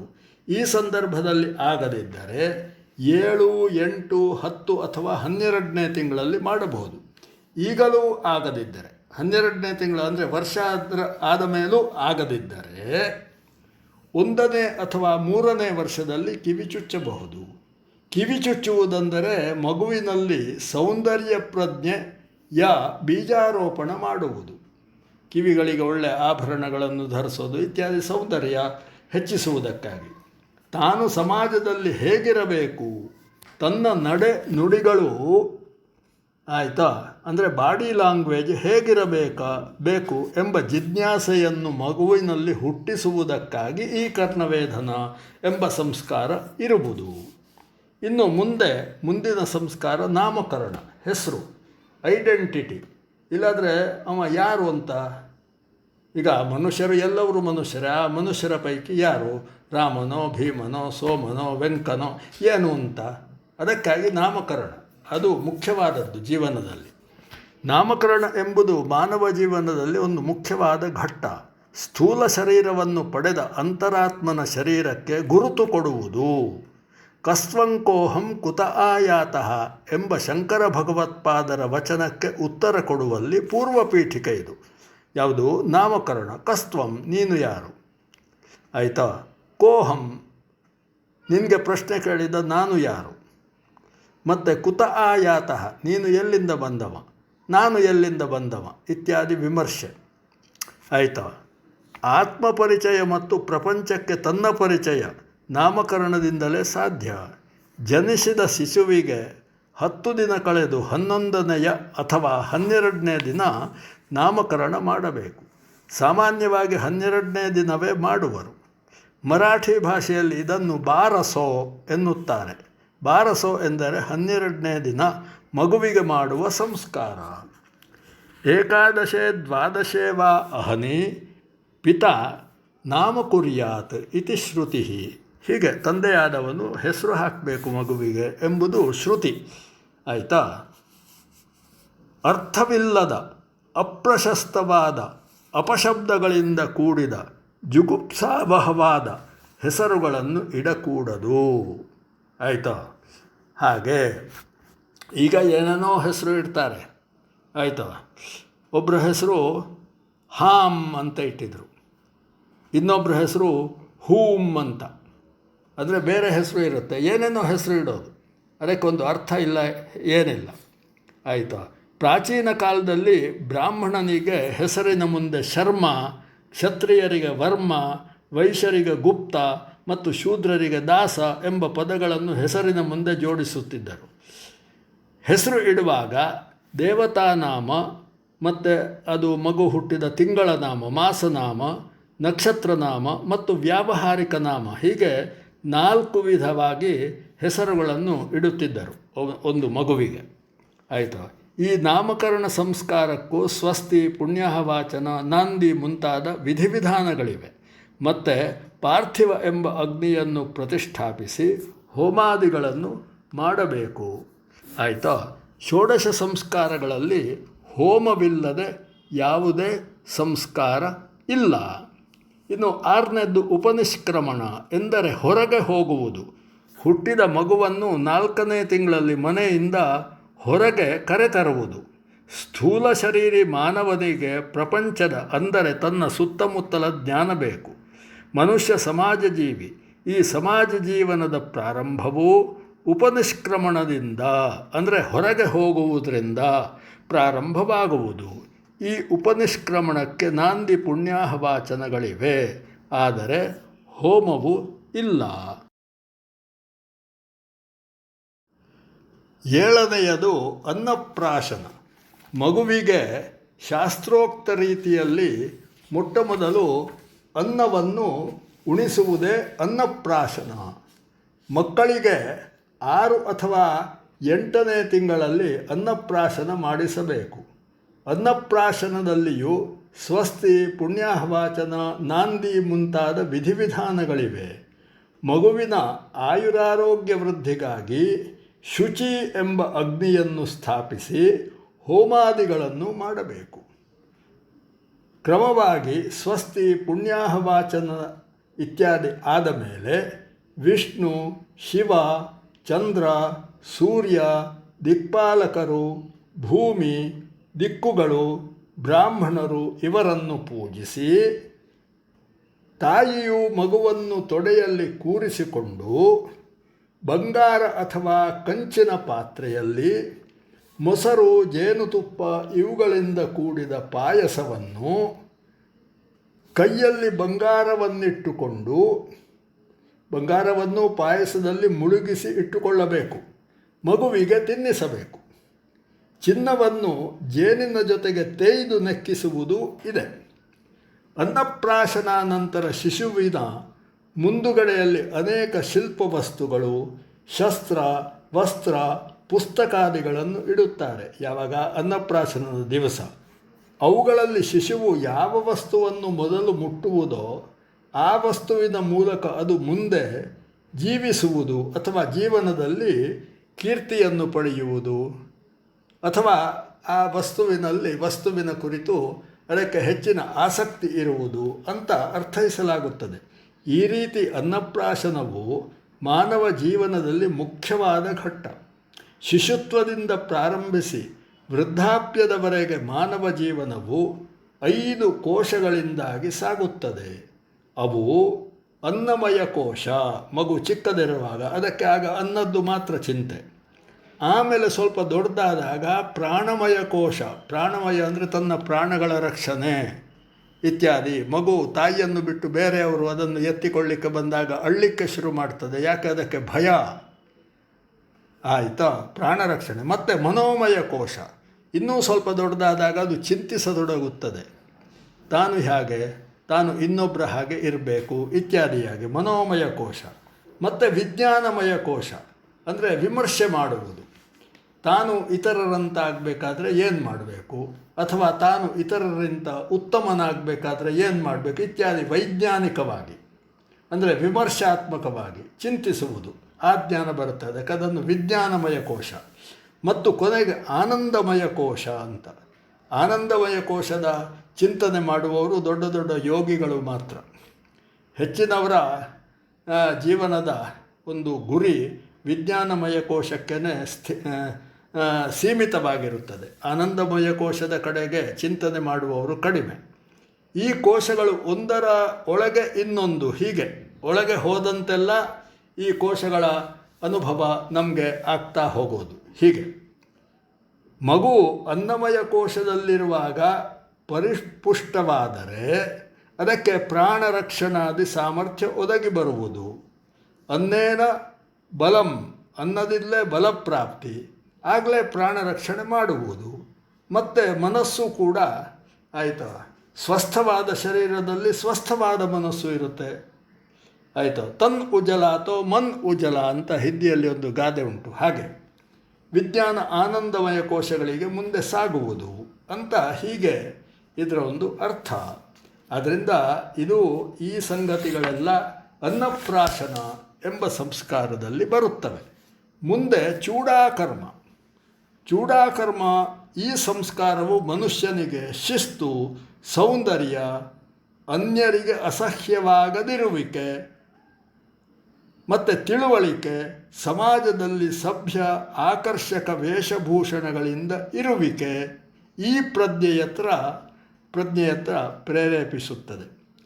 ಆಯಿತು. ಇದನ್ನು ಚೌಲ ಅಥವಾ ಚೂಡಾಕರ್ಮ ಅಂತ ಹೇಳ್ತಾರೆ. ಯಾಕಂದರೆ ಸ್ವಾಭಾವಿಕವಾಗಿ ತಾನು ಚೆಂದ ಕಾಣಬೇಕು, ಕೂದಲಿನ ವಿನ್ಯಾಸ ಹೇಗಿರಬೇಕು, ಆಯಿತು, ಆಮೇಲೆ ತನ್ನ ಉಡುಗೆ ತೊಡುಗೆ ಪ್ರತಿಯೊಂದು ಹೇಗಿರಬೇಕು ಇತ್ಯಾದಿ ಇತ್ಯಾದಿ, ಎಲ್ಲವರಂತೆ ನಾನು ಇರಬೇಕು, ನನ್ನ ವೇಷಭೂಷಣ ಇರಬೇಕು ಅಂತ. ಈಗ ಮನೆಯಲ್ಲಿ ಬರೇ ಚಡ್ಡಿ ಹಾಕ್ಕೊಂಡು ಇರುವವ ಎಲ್ಲಿಗಾದರೂ ಸಭೆ ಸಮಾರಂಭಗಳಿಗೆ ಹೋಗುವಾಗ ಹಾಗೆ ಹೋಗೋದಿಲ್ಲ. ಒಂದಾದ ಧೋತಿ ಉಡ್ತಾನೆ ಅಥವಾ ಪ್ಯಾಂಟ್ ಹಾಕ್ಕೊಳ್ತಾನೆ, ಶರ್ಟ್ ಹಾಕ್ಕೊಳ್ತಾನೆ ಇತ್ಯಾದಿ ಇತ್ಯಾದಿ. ಕೂದಲು ಹಾಗೆ ಒಳ್ಳೆ ಕರಡಿ ಥರ ಬೆಳ್ಕೊಂಡಿದ್ರೆ ಆಗೋದಿಲ್ಲ. ಅದನ್ನು ಚಂದವಾಗಿ, ಮುಂಚೆಲ್ಲ ಜುಟ್ಟು ಬಿಡ್ತಿದ್ರು, ಈಗ ಕ್ರಾಪ್ ಬಿಡ್ತಾರೆ, ಅದು ಕೂಡ ಚಂದವಾಗಿ ಬಾಚಿಕೊಂಡು ಅಥವಾ ನಾನಾ ಅದರಲ್ಲಿ ವಿನ್ಯಾಸಗಳಿವೆ. ಆಯಿತಾ? ಇರಲಿ. ಮಕ್ಕಳಿಗೆ 5 ಅಥವಾ 7ನೇ ವರ್ಷದಲ್ಲಿ ಚೂಡಾಕರ್ಮ ಮಾಡಬೇಕು. ಮಾಡುವಾಗ ಪಾಡ್ಯ, ಚತುರ್ಥಿ, ಷಷ್ಠಿ, ಅಷ್ಟಮಿ, ನವಮಿ, ದ್ವಾದಶಿ ಈ ತಿಥಿಗಳನ್ನು ಬಿಡಬೇಕು. ಉಳಿದ ದ್ವಿತೀಯ, ತೃತೀಯ ಅಂದರೆ ಬಿದಿಗೆ, ತದಿಗೆ, ಪಂಚಮಿ, ಸಪ್ತಮಿ, ದಶಮಿ, ಏಕಾದಶಿ, ತ್ರಯೋದಶಿ ಮುಂತಾಗಿ ಚೂಡಾಕರ್ಮ ಮಾಡಬಹುದು ಈ ತಿಥಿಗಳಲ್ಲಿ. ಮತ್ತು ನಕ್ಷತ್ರಗಳು ಕೂಡ ಉಂಟದಕ್ಕೆ. ದಿನ ನಕ್ಷತ್ರ, ಪ್ರಶಸ್ತ ದಿನ ನಕ್ಷತ್ರಗಳು: ಅಶ್ವಿನಿ, ರೋಹಿಣಿ, ಮೃಗಶಿರ, ಪುನರ್ವಸು, ಪುಷ್ಯ, ಉತ್ತರ, ಹಸ್ತ, ಚಿತ್ರ, ಸ್ವಾತಿ, ಅನುರಾಧ, ಉತ್ತರಾಷಾಢ, ಶ್ರವಣ, ಧನಿಷ್ಠ, ಉತ್ತರಾಭಾದ್ರ, ರೇವತಿ ಈ ನಕ್ಷತ್ರಗಳು ಚೂಡಾಕರ್ಮಕ್ಕೆ ಪ್ರಶಸ್ತಗಳು. ಚೂಡಾಕರ್ಮವನ್ನು ಸಕಾಲದಲ್ಲಿ ಮಾಡಲಾಗದಿದ್ದರೆ ಉಪನಯನದ ಸಂದರ್ಭದಲ್ಲೂ ಮಾಡಬಹುದು. ಅಂದರೆ ಅದು ಅನುಕೂಲ ಶಾಸ್ತ್ರ. ಮುಂಚೆ ಮಾಡಲಿಕ್ಕಾಗದಿದ್ದರೆ ಉಪನಯನದ ಸಂದರ್ಭದಲ್ಲಿ. ಈಗ ಎಷ್ಟೋ ಜನರಿಗೆ ಉಪನಯನನೂ ಮಾಡಲಾಗದಿದ್ದರೆ ಮದುವೆ ಹಿಂದಿನ ದಿವಸ ಚೂಡಾಕರ್ಮ, ಉಪನಯನ ಎಲ್ಲ ಒಟ್ಟಿಗೆ ಮಾಡಿ ಮತ್ತೆ ಮದುವೆ ಮಾಡ್ತಾರೆ. ಅಂಥದ್ದು ಬಂದಿದೆ. ಅನುಕೂಲ ಸಿಂಧು ಅಂತ ಇದಕ್ಕೆ ಹೆಸರು. ಹಾಗೆಲ್ಲ ಮಾಡಬಾರ್ದು ಮಾತ್ರ. ಆಯಿತು? ಮತ್ತು ಹಾಗೂ ಆಗ್ತದೆ ಬಿಡಿ. ಈ ಸಂಸ್ಕಾರಕ್ಕೂ ನಾಂದಿ, ಪುಣ್ಯಾಹವಾಚನಾದಿ ಮಾಡಿ ಹೋಮಗಳನ್ನು ಮಾಡಬೇಕು. ಇಲ್ಲಿ ಸಭ್ಯ ಎಂಬ ಹೆಸರಿನ ಅಗ್ನಿಯನ್ನು ಸ್ಥಾಪಿಸಿ ಹೋಮಾದಿಗಳನ್ನು ಮಾಡುವುದು.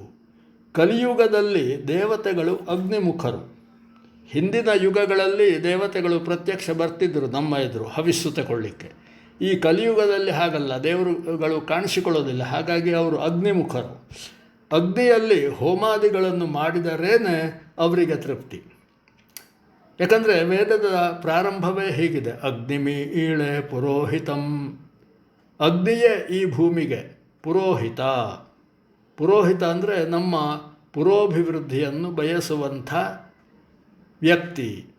ನಾವು ಪುರೋಹಿತರನ್ನು ಹೇಳೋದು ಏನಾದರೂ ದೇವತಾ ಕಾರ್ಯಗಳಿಗೆ ಅವುಗಳನ್ನು ಮಾಡಿಸೋದಕ್ಕಾಗಿ ಅಂತ ಹೀಗೆ ಹೇಳ್ತೇವಲ್ಲ. ಪುರೋಹಿತ ಅಂದರೆ ನಮ್ಮ ಮುಂದಾಳಾಗಿ ನಿಂತು ನಮ್ಮ ಹಿತವನ್ನು ಬಯಸುವವ.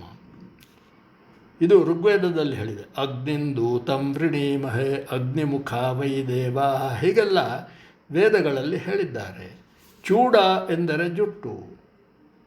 ಹುಟ್ಟಿದಲ್ಲಿಂದ ಬೆಳೆದ ಕೂದಲನ್ನು ಕತ್ತರಿಸಿ ತಲೆಯನ್ನು ಅಂದಗೊಳಿಸುವುದೇ ಚೂಡಾಕರ್ಮ. ಇನ್ನು ಮುಂದೆ ಉಪನಯನವನ್ನು ಹೇಳುವವರಿದ್ದೇವೆ. ಮುಂದಿನ ಸಂಸ್ಕಾರವು ಉಪನಯನ. ಉಪನಯನ ಎಂದರೆ ಉಪ ಸಮೀಪಕ್ಕೆ, ನಯನ ಕೊಂಡೊಯ್ಯುವುದು. ಇದನ್ನು ಬ್ರಹ್ಮೋಪದೇಶ ಎಂದು ಹೇಳುತ್ತಾರೆ. ಅಂದರೆ ಮೊದಲ ಗುರುವಾದ ತಂದೆಯು ಪುತ್ರನಿಗೆ ಗಾಯತ್ರಿ ಉಪದೇಶ ಅಥವಾ ಬ್ರಹ್ಮೋಪದೇಶ ಮಾಡಿ ವಿದ್ಯೆಗಾಗಿ ಗುರುವಿನ ಸಮೀಪಕ್ಕೆ ಕಳಿಸುವ ಪ್ರಕ್ರಿಯೆ ಅಥವಾ ಸಂಸ್ಕಾರ. ಇದೇ ಉಪನಯನ. ಹಾಗಾದರೆ ಉಪನಯನ ಎಂದರೆ ಆಚಾರ್ಯನ ಸಮೀಪಕ್ಕೆ ಒಯ್ಯುವುದು ಎಂದಂತಾಯಿತು. ಇದು ಇಲ್ಲಿ ಅಂಗಕರ್ಮ. ಗಾಯತ್ರ್ಯೋಪದೇಶವು ಪ್ರಧಾನ ಕರ್ಮ. ಬ್ರಹ್ಮೋಪದೇಶ ಮಾಡಲು ಅಧಿಕಾರಿಗಳು ತಂದೆ ಮುಖ್ಯಾಧಿಕಾರಿ. ತಂದೆ ಇಲ್ಲವಾದಲ್ಲಿ ತಂದೆಯ ಅಣ್ಣ ತಮ್ಮಂದಿರು ಅಥವಾ ಸಗೋತ್ರರು ಅಥವಾ ಸೋದರ ಮಾವ ಇತ್ಯಾದಿಗಳು ಬ್ರಹ್ಮೋಪದೇಶ ಮಾಡಬಹುದು. ಉಪನಯನ ಕಾಲ: ಬ್ರಾಹ್ಮಣನಿಗೆ ಗರ್ಭದಿಂದ 5 ಅಥವಾ 8ನೇ ವರ್ಷದಲ್ಲಿ, ಕ್ಷತ್ರಿಯನಿಗೆ 11 ಅಥವಾ 12ನೇ ವರ್ಷದಲ್ಲಿ, ವೈಶ್ಯನಿಗೆ 12 ಅಥವಾ 16ನೇ ವಯಸ್ಸಿನಲ್ಲಿ ಉಪನಯನ ಮಾಡಬೇಕು. ಇನ್ನು ಕೆಲವು ಕಾಮನೆಗಳನ್ನು ಇಟ್ಟುಕೊಂಡು ಉಪನಯನ ಮಾಡುವವರು ಇದ್ದಾರೆ. ಧನಕಾಮ ಅವನು 6ನೇ ವರ್ಷದಲ್ಲಿ, ವಿದ್ಯಾಕಾಮನಾದವನು 7ನೇ ವರ್ಷದಲ್ಲಿ, ಸರ್ವಕಾಮನಾದವನು 8ನೇ ವರ್ಷದಲ್ಲಿ, ಕಾಂತಿಕಾಮರು 9ನೇ ವರ್ಷದಲ್ಲಿ ಉಪನಯನ ಮಾಡಿಕೊಳ್ಳುವುದೂ ಇದೆ.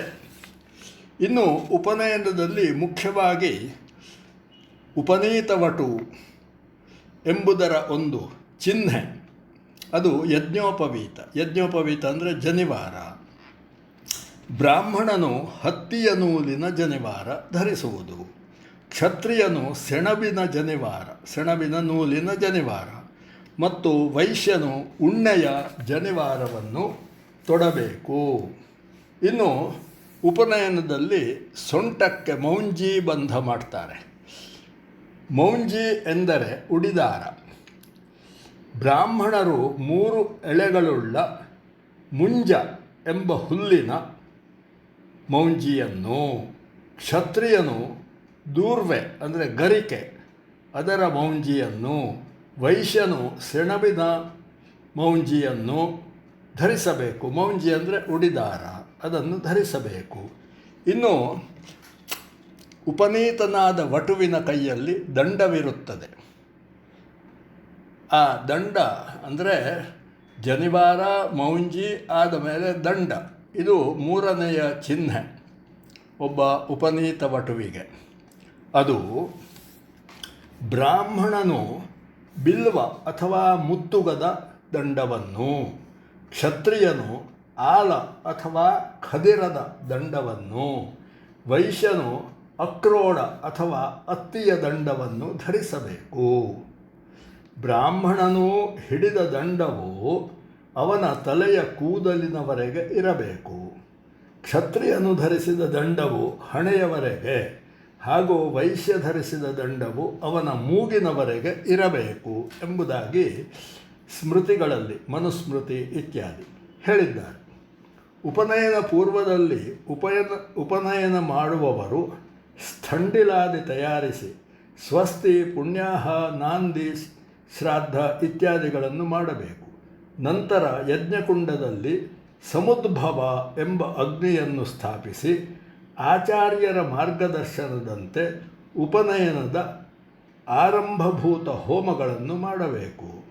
ನಂತರ ತಂದೆಯು ಪುತ್ರನನ್ನು ತೊಡೆಯ ಮೇಲೆ ಕೂರಿಸಿಕೊಂಡು ಬಿಳಿಯ ಬಟ್ಟೆಯ ಮುಸುಕು ಹಾಕಿಕೊಂಡು ಮಗನ ಕಿವಿಯಲ್ಲಿ ಗಾಯತ್ರಿ ಮಂತ್ರದ ಉಪದೇಶವನ್ನು ಮಾಡಬೇಕು.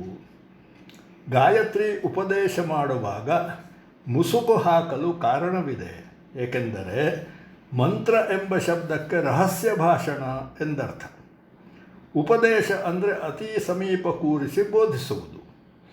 ಮಂತ್ರ ರಹಸ್ಯಭೂಷಣಂ, ಮಂತ್ರ ರಹಸ್ಯಭೂಷಣಂ, ತಪ್ಪು, ಮಂತ್ರ ರಹಸ್ಯ ಭಾಷಣಂ ಎಂಬುದಾಗಿ ಹೇಳಿದ್ದಾರೆ. ಅಂದರೆ ಮಂತ್ರವು ರಹಸ್ಯ ಭಾಷಣವು ಎಂಬುದಾಗಿ. ಇದು ಉಪನಯನದ ಸಾರಾಂಶ. ಗುರುಕುಲದಲ್ಲಿ ಗುರುವಿನ ಸಮೀಪಕ್ಕೆ ವೇದಗಳು, ಸ್ಮೃತಿಗಳು, ಸೂತ್ರಗಳು ಮತ್ತು ವೇದಾಂಗಗಳನ್ನು ಕಲಿಯಲು ಬಂದ ಉಪನಯನ ಆದ ವಟುವು ಪ್ರತಿದಿನ ನಿಯಮಬದ್ಧವಾಗಿ ಸ್ನಾನಾದಿಗಳು, ಸಂಧ್ಯಾವಂದನಾದಿಗಳು, ಸವಿಧಾಧಾನ ಅಂದರೆ ಅಗ್ನಿ ಕಾರ್ಯ, ದೇವರ್ಷಿ ಪಿತೃತರ್ಪಣ, ದೇವತಾರ್ಚನೆ, ವೇದಾಧ್ಯಯನ, ಮಧ್ಯಾಹ್ನ ಊಟಕ್ಕಾಗಿ ಭಿಕ್ಷಾಟನೆ, ಬ್ರಹ್ಮಚರ್ಯ ಪಾಲನೆ ಮುಂತಾಗಿ ಮಾಡಬೇಕು. ಗುರುಕುಲದಲ್ಲಿದ್ದ ವಿದ್ಯಾರ್ಥಿಯು 4 ವ್ರತಗಳನ್ನು ಆಚರಿಸಬೇಕು. 4ನೇ ವ್ರತ ಕೇಶಾಂತ ವ್ರತ. ಅದನ್ನು ಗೋದಾನ ಅಂತಲೂ ಹೇಳ್ತಾರೆ. ಅದು ವಿದ್ಯಾಭ್ಯಾಸದ ಕೊನೆಯಲ್ಲಿ ಮಾಡ್ತಾರೆ. ಮುಂಚಿನ 3 ವ್ರತಗಳು ಮಹಾನಾಮ್ನಿ, ಮಹಾವ್ರತ ಮತ್ತು ಉಪನಿಷದ್ ವ್ರತ ಅಂತ. ಈ 3 ವ್ರತಗಳಲ್ಲಿ ಪಾಠಾಂತರಗಳಿವೆ. ಅಂದರೆ ಒಂದೊಂದು ಸ್ಮೃತಿಯವರು ಒಂದೊಂದು ತರಹ ಹೇಳಿದ್ದಾರೆ. ಈಗ ಮುಖ್ಯ ಸಾರಾಂಶ ಹೇಳಿ ಮತ್ತೆ ಆ ಋಷಿಗಳ ಅಭಿಪ್ರಾಯವನ್ನು ಹೇಳುತ್ತೇನೆ. ಈಗ ಮಹಾನಾಮ್ನಿ ವ್ರತ. 13ನೇ ವಯಸ್ಸಿನಲ್ಲಿ ಮಹಾನಾಮ್ನಿ ವ್ರತ ಕೈಗೊಳ್ಳಬೇಕು. ಮಹಾನಾಮ್ನಿ ಎಂದರೆ ಸಾಮವೇದಕ್ಕೆ ಜೈಮಿನಿ ಸಂಹಿತೆಯಲ್ಲಿ ಬರತಕ್ಕ 9 ಮಂತ್ರಗಳು. ಸಾಮವೇದದಲ್ಲಿ ಜೈಮಿನಿ ಸಂಹಿತೆ ಅಂತ ಉಂಟು, ಅದರಲ್ಲಿ ಬರುವ 9 ಮಂತ್ರಗಳು. ಇವುಗಳನ್ನು ಶಕ್ವರಿ ಎಂದು ಹೇಳುತ್ತಾರೆ. ಪಾಪ ಪರಿಹಾರಕ್ಕಾಗಿ ಇವುಗಳನ್ನು ನಿತ್ಯವೂ ವೇದಾಧ್ಯಯನ ಪ್ರಾರಂಭಿಸುವ ಮೊದಲು ಹೇಳಬೇಕು. ಇದೇ ಮಹಾನಾಮ್ನಿ. ಈ ಮಂತ್ರಗಳ ಹೆಸರೂ ಕೂಡ ಮಹಾನಾಮ್ನಿ ಅಥವಾ ಮಹಾನಾಮ್ನಿ ಸಾಮ. ಪ್ರತಿದಿನ ನಿರ್ದಿಷ್ಟ ಪ್ರಮಾಣದಲ್ಲಿ ಈ ಸಾಮಗಳನ್ನು ಪಠಿಸಬೇಕು. ತಪ್ಪಿದರೆ ಪ್ರಾಯಶ್ಚಿತ್ತಾದಿಗಳನ್ನು ಮಾಡಬೇಕು. ಇನ್ನು ಮಹಾನಾಮ್ನಿ ವ್ರತ ಸಂಬಂಧಿ ಹೋಮಾದಿಗಳನ್ನು ಕೂಡ ಮಾಡುವುದು ಇದೆ. ಎರಡನೇ ವ್ರತ ಅಂದರೆ ಗುರುಕುಲದಲ್ಲಿ ಒಬ್ಬ ವಟುವು ಅಥವಾ ಬ್ರಹ್ಮಚಾರಿಯೂ ಮಾಡಬೇಕಾದ ವ್ರತಗಳಿವು. ಮಹಾವ್ರತ ಮಂತ್ರಗಳು ಕೂಡ ಸಾಮವೇದದಲ್ಲಿ ಇವೆ. ಇದನ್ನು ಮಹಾವ್ರತ ಸಾಮ ಎಂಬ ಹೆಸರಿನಿಂದ ಕರೆಯುತ್ತಾರೆ. ಇವುಗಳ ನಿತ್ಯ ಪಠನವೇ ಮಹಾವ್ರತ. ಈ ಮಹಾವ್ರತ ಮಂತ್ರಗಳನ್ನು ವಿಶೇಷವಾಗಿ ಗವಾಮಯನ ಎಂಬ ಯಜ್ಞದ ಉಪಾಂತ್ಯದಲ್ಲಿ, ಅಂದರೆ ಯಜ್ಞ ಮುಗಿಯುವ ಸ್ವಲ್ಪ ಮುಂಚೆ ಹಾಡುತ್ತಾರೆ. ಈ ಯಜ್ಞವು ಬಹಳ ರೋಚಕವಾಗಿದೆ. ಓದುಗರಿಗಾಗಿ ಇಲ್ಲಿ ಉಲ್ಲೇಖಿಸುತ್ತೇನೆ. ಯಾಕಂದರೆ ಸಾಮಗಾನ ಅಂದರೆ ಸಂಗೀತ, ಅದೊಂದು ಸಂಗೀತಮಯವಾದ ವೇದ ಸಾಮವೇದ. ಹಾಗಾಗಿ ಯಜ್ಞಯಾಗಗಳಲ್ಲಿ ಕೊನೆಗೆ ಸಾಮವೇದವನ್ನು ಹಾಡುವ ಪದ್ಧತಿ ಇದೆ. ಇರಲಿ, ಈ ಯಜ್ಞದ ಅಧಿಪತಿ ದೇವರು ಪ್ರಜಾಪತಿ. ಈ ದೇವತೆಯನ್ನು ಕುರಿತು ಮಾಡುವ ಯಜ್ಞವಿದು. ಯಾವುದು? ಗವಾಮಯನ ಯಜ್ಞ. ಒಂದು ಯಜ್ಞದಲ್ಲಿ 4 ವೇದಗಳವರು ಋತ್ವಿಜರು ಇರುತ್ತಾರೆ. ಅವರೆಂದರೆ ಹೋತೃ, ಇವ ಋಗ್ವೇದಿ; ಅಧ್ವರ್ಯು ಯಜುರ್ವೇದಿ; ಉದ್ಗಾತೃ ಮತ್ತು ಬ್ರಹ್ಮ. ಉದ್ಗಾತ್ರ ಅಂದರೆ ಸಾಮವೇದಿ, ಬ್ರಹ್ಮ ಅಂದರೆ 4 ವೇದವನ್ನು ತಿಳಿದವ ಅಥವಾ ಅಥರ್ವವೇದಿಯೂ ಆಗುತ್ತಾನೆ. ಗವಾಮಯನವು 10 ಅಥವಾ 12 ತಿಂಗಳುಗಳಲ್ಲಿ ಮಾಡಬಹುದಾದ ಒಂದು ಯಜ್ಞ. ಗವಾಮಯನ ಯಜ್ಞ ಮುಗಿಯುವ ಹಿಂದಿನ ದಿನವೂ ಯಜ್ಞದ ಹೋಮಾದಿಗಳು ನಡೆಯುತ್ತಿರುತ್ತವೆ. ಹೋತೃ ಅಂದರೆ ಋಗ್ವೇದಿಯು ಉಯ್ಯಾಲ ಮೇಲೆ ಕುಳಿತುಕೊಂಡು ಮಂತ್ರಗಳನ್ನು ಹೇಳುತ್ತಾನೆ. ಅವನ ಬಲಭಾಗದಲ್ಲಿ ಬ್ರಾಹ್ಮಣರು ಮತ್ತು ಎಡಭಾಗದಲ್ಲಿ ಶೂದ್ರರು ಕೂತಿರುತ್ತಾರೆ. ಎಲ್ಲಿ? ಆ ಯಜ್ಞ ಆಲಯದಲ್ಲಿ. ಸಾಮವೇದಿಯು ಒಂದು ಅತ್ತಿ ಮರದ ಪೀಠದಲ್ಲಿ ಕೂತು ವೀಣೆಯ ಧ್ವನಿ ಜೊತೆಗೆ ಮಹಾವ್ರತ ಸಾಮಗಳನ್ನು ಹಾಡುತ್ತಿರುತ್ತಾನೆ. ಪ್ರಜಾಪತಿ ದೇವತೆಗೆ 1 ಲೋಟ ಸೋಮರಸ ಮತ್ತು 1 ಆಡು ಅಥವಾ ಕುರಿಯನ್ನು ಅರ್ಪಿಸುತ್ತಾರೆ. 10 ದಿನಗಳು 10 ತಿಂಗಳು ಅಥವಾ 12 ತಿಂಗಳು ಯಜ್ಞವಾದುದರಿಂದ ಈ ದೀರ್ಘಕಾಲ ನಿತ್ಯವೂ ಹೋಮಾದಿಗಳು ಇರುತ್ತವೆ. ಆದರೆ ಪಶು ಸಮರ್ಪಣೆ ಯಜ್ಞದ ಕೊನೆಯಲ್ಲಿ ಇರುತ್ತದೆ. ಪಶುವನ್ನು ಕೊಲ್ಲುವುದಿಲ್ಲ, ಸಮರ್ಪಿಸುತ್ತಾರೆ. ಮಹಾವ್ರತ ಸಾಮ ಮಾತ್ರ ನಿತ್ಯ ಪಠಿಸಲಾಗುತ್ತದೆ. ಇದೇ ಮಹಾಸಾಮ. ಋಷ್ಯಾಶ್ರಮದಲ್ಲಿರುವ ವಿದ್ಯಾರ್ಥಿಯು ತನ್ನ 14ನೆಯ ವಯಸ್ಸಿನಲ್ಲಿ ಈ ವ್ರತವನ್ನು ಆಚರಿಸುವನು. ಅಂದರೆ 1 ವರ್ಷ ಪ್ರತಿನಿತ್ಯ 1 ಲೋಟ ಸೋಮರಸವನ್ನು ಪ್ರಜಾಪತಿ ದೇವತೆಗೆ ಅರ್ಪಿಸುತ್ತಾ ಮಹಾವ್ರತ ಸಾಮಗಳನ್ನು ನಿತ್ಯ ಹಾಡುವನು. ಪಶು ಸಮರ್ಪಣೆ ಯಜ್ಞದಲ್ಲಿ ಮಾತ್ರ. ವಿದ್ಯಾರ್ಥಿಯು ಇದನ್ನು ಮಾಡುವುದಿಲ್ಲ. ಪಶು ಸಮರ್ಪಣೆ ಅಂದರೆ ಪಶುವನ್ನು ಯಜ್ಞದೇವತೆಗೆ ಅರ್ಪಿಸಿ ನಂತರ ಸ್ವತಂತ್ರವಾಗಿ ಬಿಡುವುದು, ವಧಿಸುವುದು ಅಲ್ಲ. ಆದರೆ ನಂತರದಲ್ಲಿ ಇದರ ಅರ್ಥ ವಧಿಸುವುದು ಎಂಬುದಾಯಿತು. ಇನ್ನು ಉಪನಿಷದ್ ವ್ರತ. ಉಪ ಅಂದರೆ ಸಮೀಪ, ನಿಷತ್ ಅಂದರೆ ಕೂರುವುದು. ಗುರುವಿನ ಸಮೀಪದಲ್ಲಿ ಕುಳಿತು ತಿಳಿಯಬೇಕಾದ ರಹಸ್ಯ, ಈ ವಿದ್ಯೆಯೇ ಉಪನಿಷತ್ತು. ಬ್ರಹ್ಮಚಾರಿ ವಿದ್ಯಾರ್ಥಿಯು ಗುರುಕುಲದಲ್ಲಿ ಗುರುವಿನಿಂದ ಬ್ರಹ್ಮ ಜ್ಞಾನವನ್ನು ತಿಳಿಯುವುದಕ್ಕಾಗಿ ಮಾಡುವ ನಿಶ್ಚಯವೇ ಉಪನಿಷದ್ವ್ರತ. ಈ ಪ್ರತಿಜ್ಞೆಯನ್ನು ಉಪನಿಷದ್ವ್ರತ ಎಂದು ಕರೆಯುತ್ತಾರೆ. ಇನ್ನು ಬೇರೆ ಆಚಾರ್ಯರು ಹೀಗೆ ಹೇಳಿದ್ದಾರೆ. ಯಾವುದು? ಮಹಾನಾಮ್ನಿ, ಮಹಾವ್ರತ ಮತ್ತು ಉಪನಿಷದ್ವ್ರತ. ಇದನ್ನು ಬೇರೆ ಆಚಾರ್ಯರು ಈ ರೀತಿ ಹೇಳಿದ್ದಾರೆ ನೋಡಿ. ಹೇಗೆ ಅಂದರೆ, ಉಪನಯನ ಮತ್ತು ವೇದಾರಂಭವಾದ ಮೇಲೆ ಋಕ್, ಯಜುಹು, ಸಾಮ ಶಾಖೆಗಳಲ್ಲಿ ಅಧ್ಯಯನ ವಿಷಯಕ್ಕನುಗುಣವಾಗಿ ಅಧ್ಯಯನಕ್ಕೆ ಸಂಬಂಧಿಸಿದ ಸಂಸ್ಕಾರಗಳು ವಿಭಿನ್ನವಾಗಿವೆ. ಋಗ್ವೇದಿಗಳಿಗೆ ಬೇರೆ, ಯಜುರ್ವೇದಿಗಳಿಗೆ ಬೇರೆ, ಸಾಮವೇದಿಗಳಿಗೆ ಬೇರೆ. ಹೀಗೆ ಋಗ್ವೇದದಲ್ಲಿ ಸಂಹಿತೆ ಬ್ರಾಹ್ಮಣ ಅಧ್ಯಯನವಾದ ಮೇಲೆ ಆರಣ್ಯಕ ಭಾಗವನ್ನು ಅಧ್ಯಯನ ಮಾಡುವರು. ಇದನ್ನು ಮಹಾನಾಮ್ನಿ ವ್ರತ ಅಂತ ಹೇಳ್ತಾರೆ. ಉಪನಿಷತ್ ಗೋದಾನಗಳೆಂಬ ವಿಶೇಷ ಸಂಸ್ಕಾರಗಳನ್ನು ಕೂಡ ಇವರಿಗೆ ಹೇಳಲಾಗಿದೆ. ಇದು ಆಯಾ ಭಾಗಗಳ ಅಧ್ಯಯನಕ್ಕೆ ಸಂಬಂಧಿಸಿದ್ದು. ಅದೇ ರೀತಿಯಲ್ಲಿ ಯಜುರ್ವೇದದಲ್ಲಿ ಅಗ್ನಿಕಾಂಡ, ಪ್ರಾಜಾಪತ್ಯಕಾಂಡ, ವೈಶ್ವದೇವಕಾಂಡ, ಔಪಾಸನಕಾಂಡ ಮುಂತಾಗಿಯೂ, ಸಾಮವೇದದಲ್ಲಿ ಉತ್ತರಾರ್ಚಿಕ, ಊಹಗಾನ, ಗವಾಮಯನ, ಸ್ವರ ಸಾಮಗಾನ ಮುಂತಾಗಿಯೂ ಆಯಾ ಭಾಗಗಳ ಅಧ್ಯಯನಕ್ಕೆ ಸಂಬಂಧಿಸಿದ ಸಂಸ್ಕಾರಗಳು ಪ್ರತಿಪಾದಿತವಾಗಿವೆ. ಅಧ್ಯಯನ ವ್ರತಗಳು ಶಾಖಾಭೇದದಿಂದ ಭಿನ್ನವಾಗಿದ್ದರೂ ಮುಂಬರುವ ಗೋದಾನ ವ್ರತ ಮಾತ್ರ ಸರ್ವರಿಗೂ ಸಮಾನವಾಗಿದೆ. ಗೋದಾನವು 13ನೆಯ ಸಂಸ್ಕಾರ. 16ನೇ ವಯಸ್ಸಿನಲ್ಲಿ ಮಾಡುವ ಕೇಶಾಂತ ಸಂಸ್ಕಾರವೇ ಗೋದಾನ. ಗಾವಹ ಅಂದರೆ ಕೇಶಃ, ದೀಯಂತೆ ಖಂಡ್ಯಂತೆ ಅತ್ರ ಇತಿ ಗೋದಾನಂ. ಕೂದಲುಗಳನ್ನು ಇಲ್ಲಿ ಕತ್ತರಿಸಲ್ಪಡುತ್ತದೆ, ಅಂದರೆ ಕ್ಷೌರ ಮಾಡಲ್ಪಡುತ್ತದೆ. ಆದ್ದರಿಂದ ಇದಕ್ಕೆ ಗೋದಾನ ಅಂತ. ಗಾವಹ ಅಂದರೆ ಹಸುಗಳು ಅಂತಲ್ಲ, ಕೂದಲುಗಳು ಅಂತ ಇಲ್ಲಿ ಅರ್ಥ ಮಾಡಬೇಕು. ಬ್ರಹ್ಮಚಾರಿಯು ಗುರುಕುಲದಲ್ಲಿ ವಿದ್ಯಾರ್ಥಿಯಾಗಿ 12 ವರ್ಷಗಳ ಕಾಲ ಇರುವನು.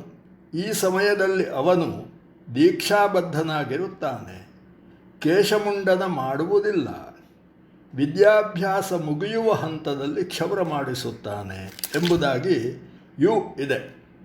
ಆಯಿತು. 16ನೇ ವಯಸ್ಸಿನಲ್ಲಿ ಅಂದರೆ ಆಗ ವಿದ್ಯಾಭ್ಯಾಸ 12 ವರ್ಷದ ವಿದ್ಯಾಭ್ಯಾಸ ಮುಗ್ದಿರೋದಿಲ್ಲ. ಆದರೂ ಕೂಡ 16ನೇ ವಯಸ್ಸಿನಲ್ಲಿ ಕ್ಷೌರ ಮಾಡಿಸುತ್ತಾರೆ. ಅಥವಾ ದೀಕ್ಷಾಂತದಲ್ಲಿ ಅಂದರೆ ವಿದ್ಯಾಭ್ಯಾಸ ಮುಗಿದು ಮನೆಗೆ ತೆರಳುವ ಸಂದರ್ಭದಲ್ಲಿ ಈ ಕ್ಷೌರವನ್ನು ಮಾಡುತ್ತಾರೆ. ಇಲ್ಲಿ ಗೋ ಎಂದರೆ ಕೂದಲು, ಅದರ ಬಹುವಚನ ಗಾವಹ ಅಂತ, ಅಂದರೆ ಕೂದಲುಗಳು. ಇವುಗಳ ದಾನ ಅಂದರೆ ತೆಗೆಸುವಿಕೆ. ಹೀಗೆ ಕೇಶಮುಂಡನ ಆದಾಗ ಅವನು ಸ್ನಾತಕನಾಗುವನು.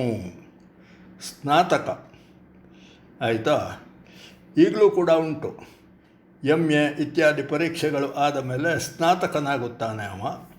ಆಮೇಲೆ ಅವನಿಗೆ ಪದವಿ ಪ್ರದಾನ ಮಾಡೋದು, ಪದವೀದಾನ ಸಮಾರಂಭ ಅಂತ, ಸ್ನಾತಕನ ಸಮಾರಂಭ ಅಂತ. ಹೀಗೆ ಈಗಲೂ ಕೂಡ ಉಂಟು.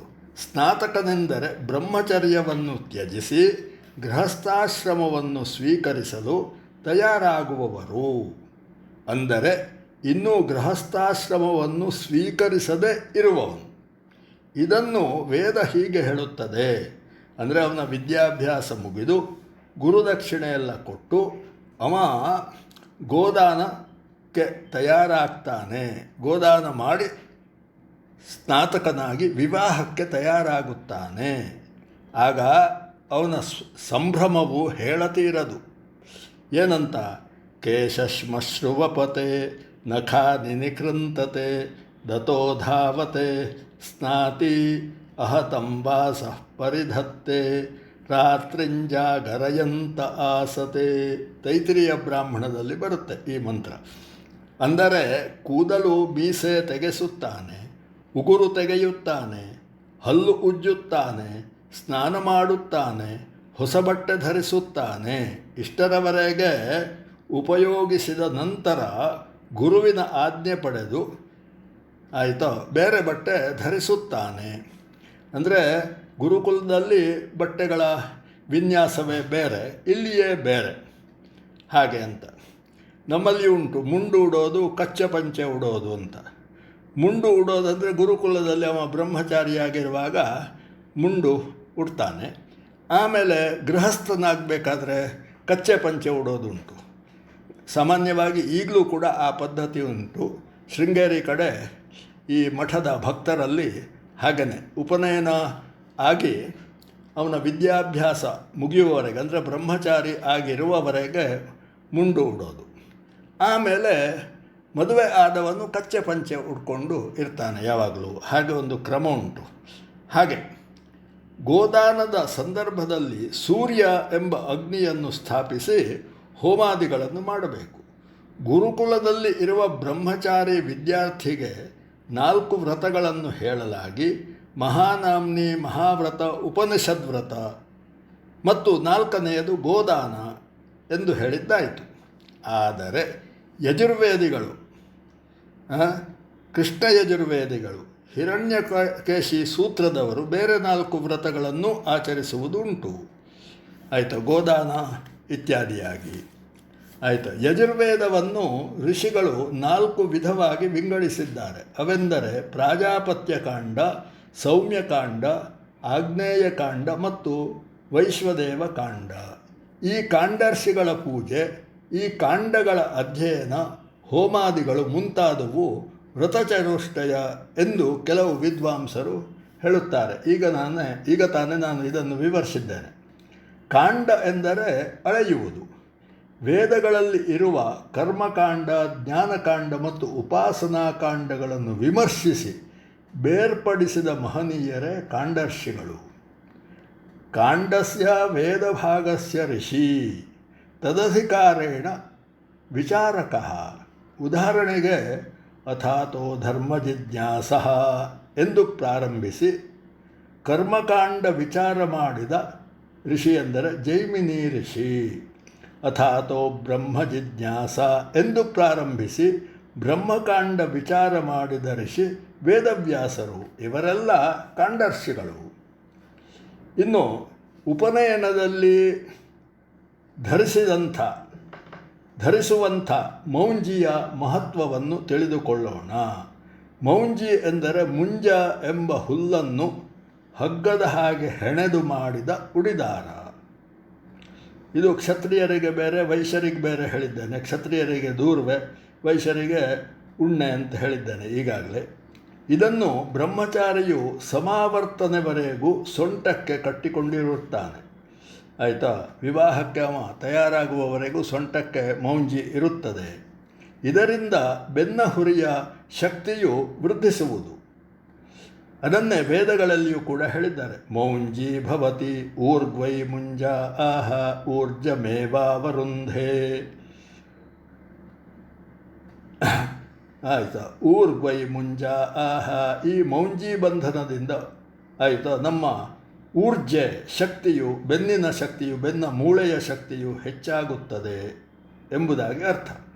ಬಾಲಕರಾದಿಯಾಗಿ ವೃದ್ಧರು ಕೂಡ ಸೊಂಟದ ಪಟ್ಟಿಯನ್ನೇ ಅಂದರೆ ಬೆಲ್ಟ್ ಧರಿಸುತ್ತಾರೆ. ಆಯಿತಾ, ಇದರಿಂದ ಶರೀರಕ್ಕೆ, ಅದರಲ್ಲಿಯೂ ಸೊಂಟಕ್ಕೆ ವಿಶೇಷವಾದ ಶಕ್ತಿ ದೊರೆಯುತ್ತದೆ. ಈಗಲೂ ಕೂಡ ಬೆಲ್ಟ್ ಧರಿಸುತ್ತಾರೆ. ಇರಲಿ, ಇನ್ನು ಯಜ್ಞೋಪವೀತದ ಕುರಿತು ನೋಡೋಣ. ಯಜ್ಞೋಪವೀತ ಅಂದರೆ ಜನಿವಾರ. ಯಜ್ಞೋಪವೀತ ಎಂದರೆ ಮಂತ್ರಪೂರ್ವಕವಾಗಿ ಧರಿಸುವ ಯಜ್ಞಸೂತ್ರ.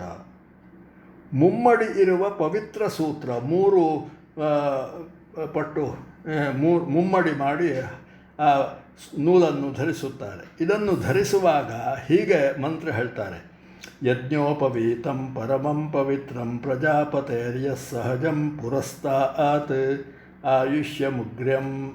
ಆಯುಷ್ಯಮಗ್ರ್ಯಂ ಪ್ರತಿಮುಂಚ ಶುಭ್ರಂ ಯಜ್ಞೋಪವೀತಂ ಬಲಮಸ್ತು ತೇಜಃ ಎಂಬುದಾಗಿ ಮಂತ್ರ ಹೇಳೋದು ಈ ಯಜ್ಞೋಪವೀತ ಧರಿಸುವಾಗ.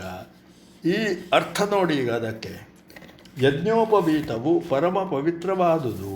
ಇದು ಭಗವಂತನ ಜೊತೆಗಾರನಂತಿದೆ. ಇದು ಶುಭ್ರವಾದುದು ಮತ್ತು ಆಯುಷ್ಯವನ್ನು ಕೊಡುವಂತಹದು ಆಗಿದೆ. ಇದನ್ನು ಧರಿಸುವುದರಿಂದ ಮಾನಸಿಕ ಮತ್ತು ಶಾರೀರಿಕ ಬಲವು ಪ್ರಾಪ್ತವಾಗಿ ತೇಜಸ್ಸು ಪ್ರಕಾಶಿತವಾಗುತ್ತದೆ. ತೇಜಸ್ಸು ಅಂದರೆ AURA, ಆರ. ಉಪನಯನದಲ್ಲಿ ಮುಖ್ಯ ಪುರೋಹಿತರು ಇದನ್ನು ಧರಿಸಲು ವಟುವಿಗೆ, ಅಂದರೆ ಬ್ರಹ್ಮಚಾರಿಯಾದ ಉಪನಯನಕ್ಕೆ ದೀಕ್ಷಾಬದ್ಧನಾದ ವಟುವಿಗೆ ಕೊಡುತ್ತಾರೆ. ಇದನ್ನು ವಟುವು ಎಡಭುಜದಿಂದ ಬಲಭುಜದೆಡೆಗೆ ಧರಿಸುತ್ತಾನೆ. ಇದರಲ್ಲಿ 3 ದಾರಗಳನ್ನು, ಇವುಗಳನ್ನು ಸೇರಿಸಿ ಒಂದು ಗಂಟು ಇರುತ್ತದೆ. ಈ ಯಜ್ಞೋಪವೀತಕ್ಕೆ ಕೃಷ್ಣ ಮೃಗದ ಚರ್ಮದ ಒಂದು ತುಂಡನ್ನು ಕಟ್ಟಲಾಗುತ್ತದೆ. ಪ್ರಾಚೀನ ಕಾಲದಲ್ಲಿ ಋತ್ವಿಜರು ಯಜ್ಞಗಳನ್ನು ಮಾಡುವಾಗ ಉಟ್ಟ ಧೋತಿಯ ಮೇಲೆ ಕೃಷ್ಣಾಜಿನವನ್ನು, ಅಂದರೆ ಕೃಷ್ಣ ಮೃಗದ ಚರ್ಮ, ಧರಿಸುತ್ತಿದ್ದರು. ಈ ಯಜ್ಞೋಪವೀತ ಧಾರಣವು ಒಂದು ಪವಿತ್ರ ಧ್ಯೇಯವನ್ನು ನೆರವೇರಿಸುವ ಸಂಕೇತವಾಗಿದೆ. ಇದನ್ನು ಧರಿಸಿದ ನಂತರ ವಟುವು ಈ ರೀತಿಯಾಗಿ ಪ್ರತಿಜ್ಞೆ ಮಾಡುತ್ತಾನೆ: ಇಂದಿನಿಂದ ನನ್ನ ಜೀವನವು ಒಂದು ಯಜ್ಞ ಇದ್ದಂತೆ. ನಾನು ನನ್ನನ್ನು ಸಮಾಜ ಸೇವೆಗಾಗಿ, ಪ್ರಾಣಿ ಮಾತ್ರದ ದುಃಖ ದೂರ ಮಾಡುವುದಕ್ಕಾಗಿ ಸಮರ್ಪಿಸುತ್ತೇನೆ ಎಂಬ ಪ್ರತಿಜ್ಞೆ. ಅದು ಯಜ್ಞೋಪವೀತ ಧರಿಸುವಾಗ ಹೇಳುವಂಥದ್ದು.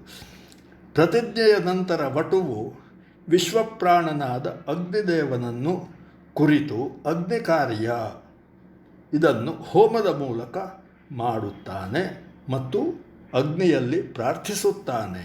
ನಿತ್ಯವೂ ಅಗ್ನಿ ಕಾರ್ಯ ಮಾಡಬೇಕು ಬ್ರಹ್ಮಚಾರಿಯಾದವ. ಆಯಿತು. ತನ್ನ ಗುರುಕುಲದ 12 ವರ್ಷದ ವಿದ್ಯಾಭ್ಯಾಸ ಮುಗಿಯುವವರೆಗೆ ಪ್ರತಿನಿತ್ಯ ಬೆಳಿಗ್ಗೆ, ಮಧ್ಯಾಹ್ನ, ಸಾಯಂಕಾಲ ಅಗ್ನಿ ಕಾರ್ಯವನ್ನು ಮಾಡಬೇಕು ಎಂಬುದಾಗಿ ಹೇಳಿದ್ದಾರೆ. ಅಲ್ಲಿ ಪ್ರಾರ್ಥಿಸುವ ಮಂತ್ರದ ಅರ್ಥ ಹೀಗೆ: ಎಲೈ ಅಗ್ನಿಯೇ, ನೀನು ನನಗೆ ಆಯುಷ್ಯ, ಆರೋಗ್ಯ, ತೇಜಸ್ಸು, ವಿದ್ಯೆ, ಬುದ್ಧಿ, ಕೀರ್ತಿ, ಬಲ ಮುಂತಾದವುಗಳನ್ನು ಕರುಣಿಸುವು. ಯಜ್ಞೋಪವೀತದ 3 ಎಳೆಗಳು ವಟುವಿಗೆ 3 ವೇದಗಳನ್ನು, ಅಂದರೆ ಋಕ್, ಯಜಸ್ಸು ಮತ್ತು ಸಾಮವೇದಗಳನ್ನು ಅಧ್ಯಯನ ಮಾಡುವ ಅಧಿಕಾರವನ್ನು ಕೊಡುತ್ತವೆ. ಹಾಗಾದರೆ 4ನೇ ವೇದ ಅಥರ್ವ ವೇದವನ್ನು ಓದುವ ಅಧಿಕಾರ ಇಲ್ಲವೇ ಎಂಬ ಪ್ರಶ್ನೆ ಸಹಜವಾಗಿ ಉದ್ಭವಿಸುತ್ತದೆ. ಪ್ರಾಚೀನ ಕಾಲದಲ್ಲಿ, ಅಂದರೆ ಭಗವಾನ್ ವೇದವ್ಯಾಸರಿಗಿಂತ ಮುಂಚೆ 3 ವೇದಗಳಿದ್ದವು. ನಂತರ ವೇದವ್ಯಾಸರು ಋಕ್, ಯಜುಸ್ಸು ಮತ್ತು ಸಾಮವೇದಗಳಲ್ಲಿ ಹಂಚಿ ಹೋಗಿದ್ದ ಅಥರ್ವಾಂಗಿರ ಸಿರಿಸಿ ಸಂಕಲಿತ ಋಚೆಗಳನ್ನು ಬೇರ್ಪಡಿಸಿ ಅವುಗಳ ಜೊತೆಗೆ ಕೆಲ ಲೌಕಿಕ ಸೂಕ್ತಗಳು ಮತ್ತು ಉಪನಿಷತ್ತುಗಳನ್ನು ಸೇರಿಸಿ ಅಥರ್ವಣ ವೇದವನ್ನು ಸಂಗ್ರಹಿಸಿದರು. ತ್ರಯ್ಯಾಶ್ಚತುರ್ಧಾಕರಣಾತ್ ವ್ಯಾಸ ಇತ್ಯುಚ್ಯತೆ ಬುಧೈಹಿ ಅಂತ ಹೇಳಿದ್ದಾರೆ. 3 ಇದ್ದದ್ದನ್ನು 4 ಮಾಡಿದ್ರಿಂದಲೇ ವ್ಯಾಸ ಅಂತ ಅವನಿಗೆ ಹೆಸರು ಬಂದದ್ದು. ವ್ಯಾಸ ಅಂದರೆ ವಿಭಾಜಿಸುವುದು. ವೇದವ್ಯಾಸರು ಇದನ್ನು ಮಾಡಿದ್ದರು. ಆಯಿತಾ. ಹಾಗಾಗಿ ಪಾರಾಶರ್ಯರಿಗೆ ವ್ಯಾಸ ಎಂಬ ಹೆಸರಾಯಿತು ಅಂತ ನಿರುಕ್ತ ಹೇಳ್ತದೆ. ವೈದಿಕ ಪದಗಳ ಅರ್ಥವನ್ನು ನಿಶ್ಚಯಿಸಿ ಹೇಳುವ ಶಾಸ್ತ್ರವೇ ನಿರುಕ್ತ. ವೇದಾಂಗ ಅದು ಇತರ ಭಾಗವತ, ಭಾರತ ಮುಂತಾದ ಆಖ್ಯಾನಗಳ ಪ್ರಕಾರ ಅಖಂಡವಾಗಿದ್ದ ವೇದರಾಶಿಯನ್ನು ವೇದವ್ಯಾಸರು 4 ಅಂದರೆ 4 ವೇದಗಳಾಗಿ ವಿಂಗಡಿಸಿದರು ಎಂದು ಹೇಳಲಾಗುತ್ತದೆ. ಆದರೆ ವೇದಾಂಗ ನಿರುಕ್ತದ ವ್ಯಾಖ್ಯಾನವೇ ಹೆಚ್ಚು ಮೌಲಿಕವಾಗಿದೆ. ಒಟ್ಟಿನಲ್ಲಿ ಯಜ್ಞೋಪವೀತದ 3 ದಾರಗಳು ವಟುವಿಗೆ 4 ವೇದಗಳನ್ನು ಓದುವ ಅಧಿಕಾರವನ್ನು ನೀಡುತ್ತವೆ.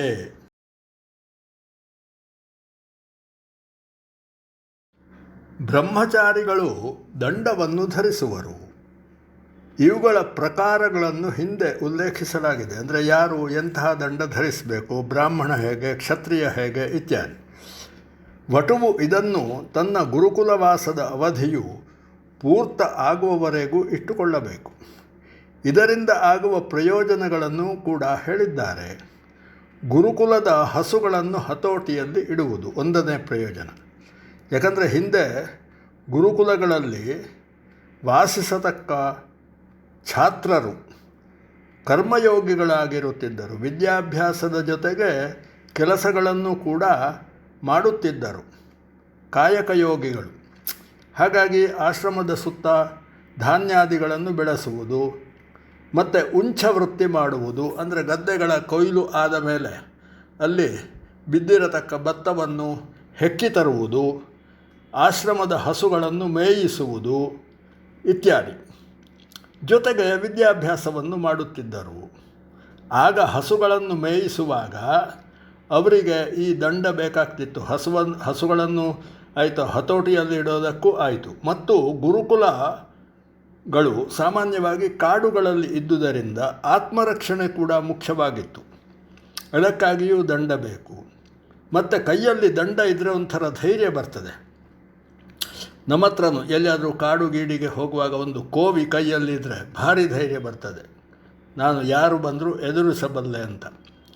ಹಾಗೂ ಚಿತ್ತಸ್ಥೈರ್ಯ, ಧೈರ್ಯ, ಸಂಯಮ ಮುಂತಾದವುಗಳನ್ನು ಇದು ಹೆಚ್ಚಿಸುತ್ತದೆ. ಇದನ್ನು ರೂಢಿಸಿಕೊಳ್ಳುವುದಕ್ಕಾಗಿಯೇ ದಂಡ ಇರುವುದು ಅಂತ ಹೇಳಿದ ಹಾಗಾಯಿತು.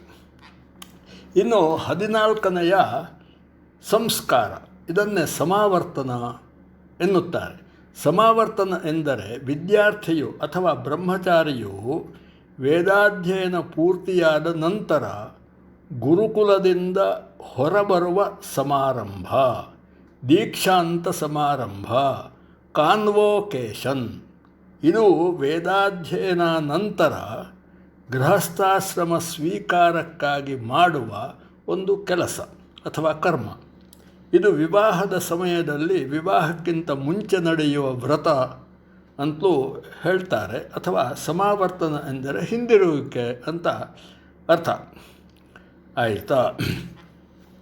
ಇಲ್ಲಿ ಈಗಲೂ ಕೂಡ ಇದು ಆಚರಣೆಯಲ್ಲಿ ಉಂಟು ಸಮಾವರ್ತನ. ಆಯಿತಾ? ಗುರುಕುಲದಲ್ಲಿದ್ದ ಬ್ರಹ್ಮಚಾರಿ ಛಾತ್ರನು ತನಗೆ ವಿದ್ಯೆ ಹೇಳಿಕೊಟ್ಟ ಗುರುಗಳಿಗೆ ಗುರುದಕ್ಷಿಣೆ ಕೊಟ್ಟು ಅವರ ಅಪ್ಪಣೆ ಪಡೆದು ಸ್ನಾನಾದಿಗಳನ್ನು ಮಾಡಬೇಕು. ಇದಕ್ಕೆ ವ್ರತಾಂತ ಸ್ನಾನ ಎನ್ನುವರು. ಇಂತಹವನನ್ನು ಸ್ನಾತಕ ಎನ್ನುವರು. ಸ್ನಾತಕನಾಗುವ ಪರಿಯನ್ನು ಹಿಂದೆ ಗೋದಾನ ನಂತರದ ಸನ್ನಿವೇಶದಲ್ಲಿ ವಿವರಿಸಿದ್ದೇವೆ. ಸ್ನಾತಕರು 3 ವಿಧ ಇದ್ದಾರೆ: ವಿದ್ಯಾಸ್ನಾತಕ, ವ್ರತಸ್ನಾತಕ ಮತ್ತು ಉಭಯ ಸ್ನಾತಕ ಅಂತ. ಈಗ ಒಂದೊಂದೇ ನೋಡೋಣ. 1, 2 ಅಥವಾ 3 ಅಥವಾ 4 ವೇದಗಳನ್ನು ಅಧ್ಯಯನ ಮಾಡಿ ಅಥವಾ ವೇದಗಳ ಕೆಲವು ಭಾಗಗಳನ್ನು ಅಧ್ಯಯನ ಮಾಡಿ ಅದರ ಅರ್ಥವನ್ನು ತಿಳಿದು, ಆಯಿತಾ, 12 ವರ್ಷ ಬ್ರಹ್ಮಚರ್ಯವನ್ನು ಕಾಪಾಡಿ ಆ ನಂತರದ ಕಾಲಾವಧಿಯಲ್ಲಿ, ಇನ್ನೂ 12 ವರ್ಷದ ಬ್ರಹ್ಮಚರ್ಯ ಮುಗಿದಿರುವುದಿಲ್ಲ, ಆಗ ಕೇಶಾಂತ ಸ್ನಾನ ಮಾಡುವುದು. ಆಯಿತಾ? ಇವರನ್ನು ವಿದ್ಯಾಸ್ನಾತಕರು ಎಂಬುದಾಗಿ ಹೇಳ್ತಾರೆ. ಉಪನಯನ ವ್ರತ, ಸಾವಿತ್ರಿ ವ್ರತ ಅಂದರೆ ಮೇಧಾಜನನದ ನಂತರ ಉಪಕರ್ಮದವರೆಗೆ ಮಾಡುವ ಬ್ರಹ್ಮಚರ್ಯದ ಅನುಷ್ಠಾನ, ಇದಕ್ಕೆ ಸಾವಿತ್ರಿ ವ್ರತ ಎನ್ನುವರು. ಈ ವೇದವ್ರತಗಳನ್ನು ಅನುಷ್ಠಾನ ಮಾಡಿ, ಆಯಿತಾ? ವೇದವ್ರತ ಅಂದರೆ 12 ವರ್ಷ ವೇದಾಧ್ಯಯನ ಮಾಡುವುದು. ವೇದಾಧ್ಯಯನ ಸಮಾಪ್ತಿಗೆ ಮುಂಚೆ ಸ್ನಾನ ಮಾಡಿದವನಿಗೆ ವ್ರತಸ್ನಾತಕ ಎನ್ನುವನು. ಇನ್ನು 12 ವರ್ಷಾದಿ ಬ್ರಹ್ಮಚರ್ಯ ಸಮಾಪ್ತಿ ಮಾಡಿ ವೇದವನ್ನೂ ಮುಗಿಸಿ ಸ್ನಾನ ಮಾಡಿದವರನ್ನು ವಿದ್ಯಾವ್ರತೋಭಯ ಸ್ನಾತಕ, ವಿದ್ಯಾವ್ರತ ಎರಡರಲ್ಲಿಯೂ ಸ್ನಾತಕ ಎನ್ನುವರು. ಹೀಗೆ ಅಂತ. ಸ್ನಾತಕ ಅಂದರೆ ಹಾಗೆ. ಅಂದರೆ ಸ್ನಾತಕ ಅಂದರೆ ವೇದಾಧ್ಯಯನಾದಿಗಳನ್ನು ಮುಗಿಸಿದವ, ವಿವಾಹ ಆಗದಿದ್ದವ, ಅವನು ಮುಂದೆ ವಿವಾಹ ಆಗೋದಕ್ಕಾಗಿ ಸ್ನಾತಕನಾಗಿರ್ತಾನೆ. ಹೀಗೆ. ಆಯಿತು. ಸಮಾವರ್ತನದಂದು ವ್ರತ ಹೋಮಾದಿಗಳು ಇವೆ. ಆಯಿತಾ? ಮಮ ಗೃಹಸ್ಥಾಶ್ರಮ ಅರ್ಹತಾ ಸಿದ್ಧಿದ್ವಾರ ಪರಮೇಶ್ವರ ಪ್ರೀತ್ಯರ್ಥಂ ಸಮಾವರ್ತನಂ ಕರಿಷ್ಯೆ. ಸಮಾವರ್ತನ ಅಂದರೆ ಹಿಂದಿರುಗಿ ಬರುವುದು ಅಂತ, ಗುರುಕುಲದಿಂದ ಎಂದು ಸಂಕಲ್ಪಿಸಿ ಸ್ವಸ್ತಿ ಪುಣ್ಯಾಹವಾಚನ, ನಾಂದಿ ಶ್ರಾದ್ದಾದಿಗಳನ್ನು ಮಾಡಬೇಕು ಸಮಾವರ್ತನಕ್ಕಾಗಿ. ನಂತರ ಪಾವಕ ಎಂಬ ಲೌಕಿಕ ಅಗ್ನಿಯನ್ನು ಸ್ಥಾಪಿಸಿ ಅಗ್ನಿ, ವಾಯು, ಸೂರ್ಯ, ಪ್ರಜಾಪತಿಗಳಿಗೆ 4 ಸಲ ಆಜ್ಯಾಹುತಿ ಕೊಡಬೇಕು. ನಂತರ ಪುರೋಹಿತರ ಮಾರ್ಗದರ್ಶನದಲ್ಲಿ ಹೋಮಾದಿಗಳನ್ನು ಮುಗಿಸಬೇಕು. ಇದು ಸಮಾವರ್ತನದ ಸಂಕ್ಷೇಪ ವಿವರ. ಈಗಲೂ ಕೂಡ ಸಮಾವರ್ತನಕ್ಕೆ ಹೊರಟಮ ಅಂತ ಉಂಟು. ಆಯಿತಾ? ಸೋಡಮೂಂಜಿ ಅಂತ ಮರಾಠಿ ಭಾಷೆಯಲ್ಲಿ ಹೇಳ್ತಾರೆ, ಸೋಡಮೂಂಜಿ. ಈ ಸಮಾವರ್ತನದಲ್ಲಿ ದೀಕ್ಷಿತನಾದವನು ಕಾಶಿಯಾತ್ರೆಗೆ ಅಂತ ಹೊರಡುತ್ತಾನೆ. ನನಗೆ ಏನು ಬೇಡ, ನಾನು ಕಾಶಿಗಾದರೂ ಹೋಗ್ತೇನೆ ಅಂತ ಹೊರಡೋದು.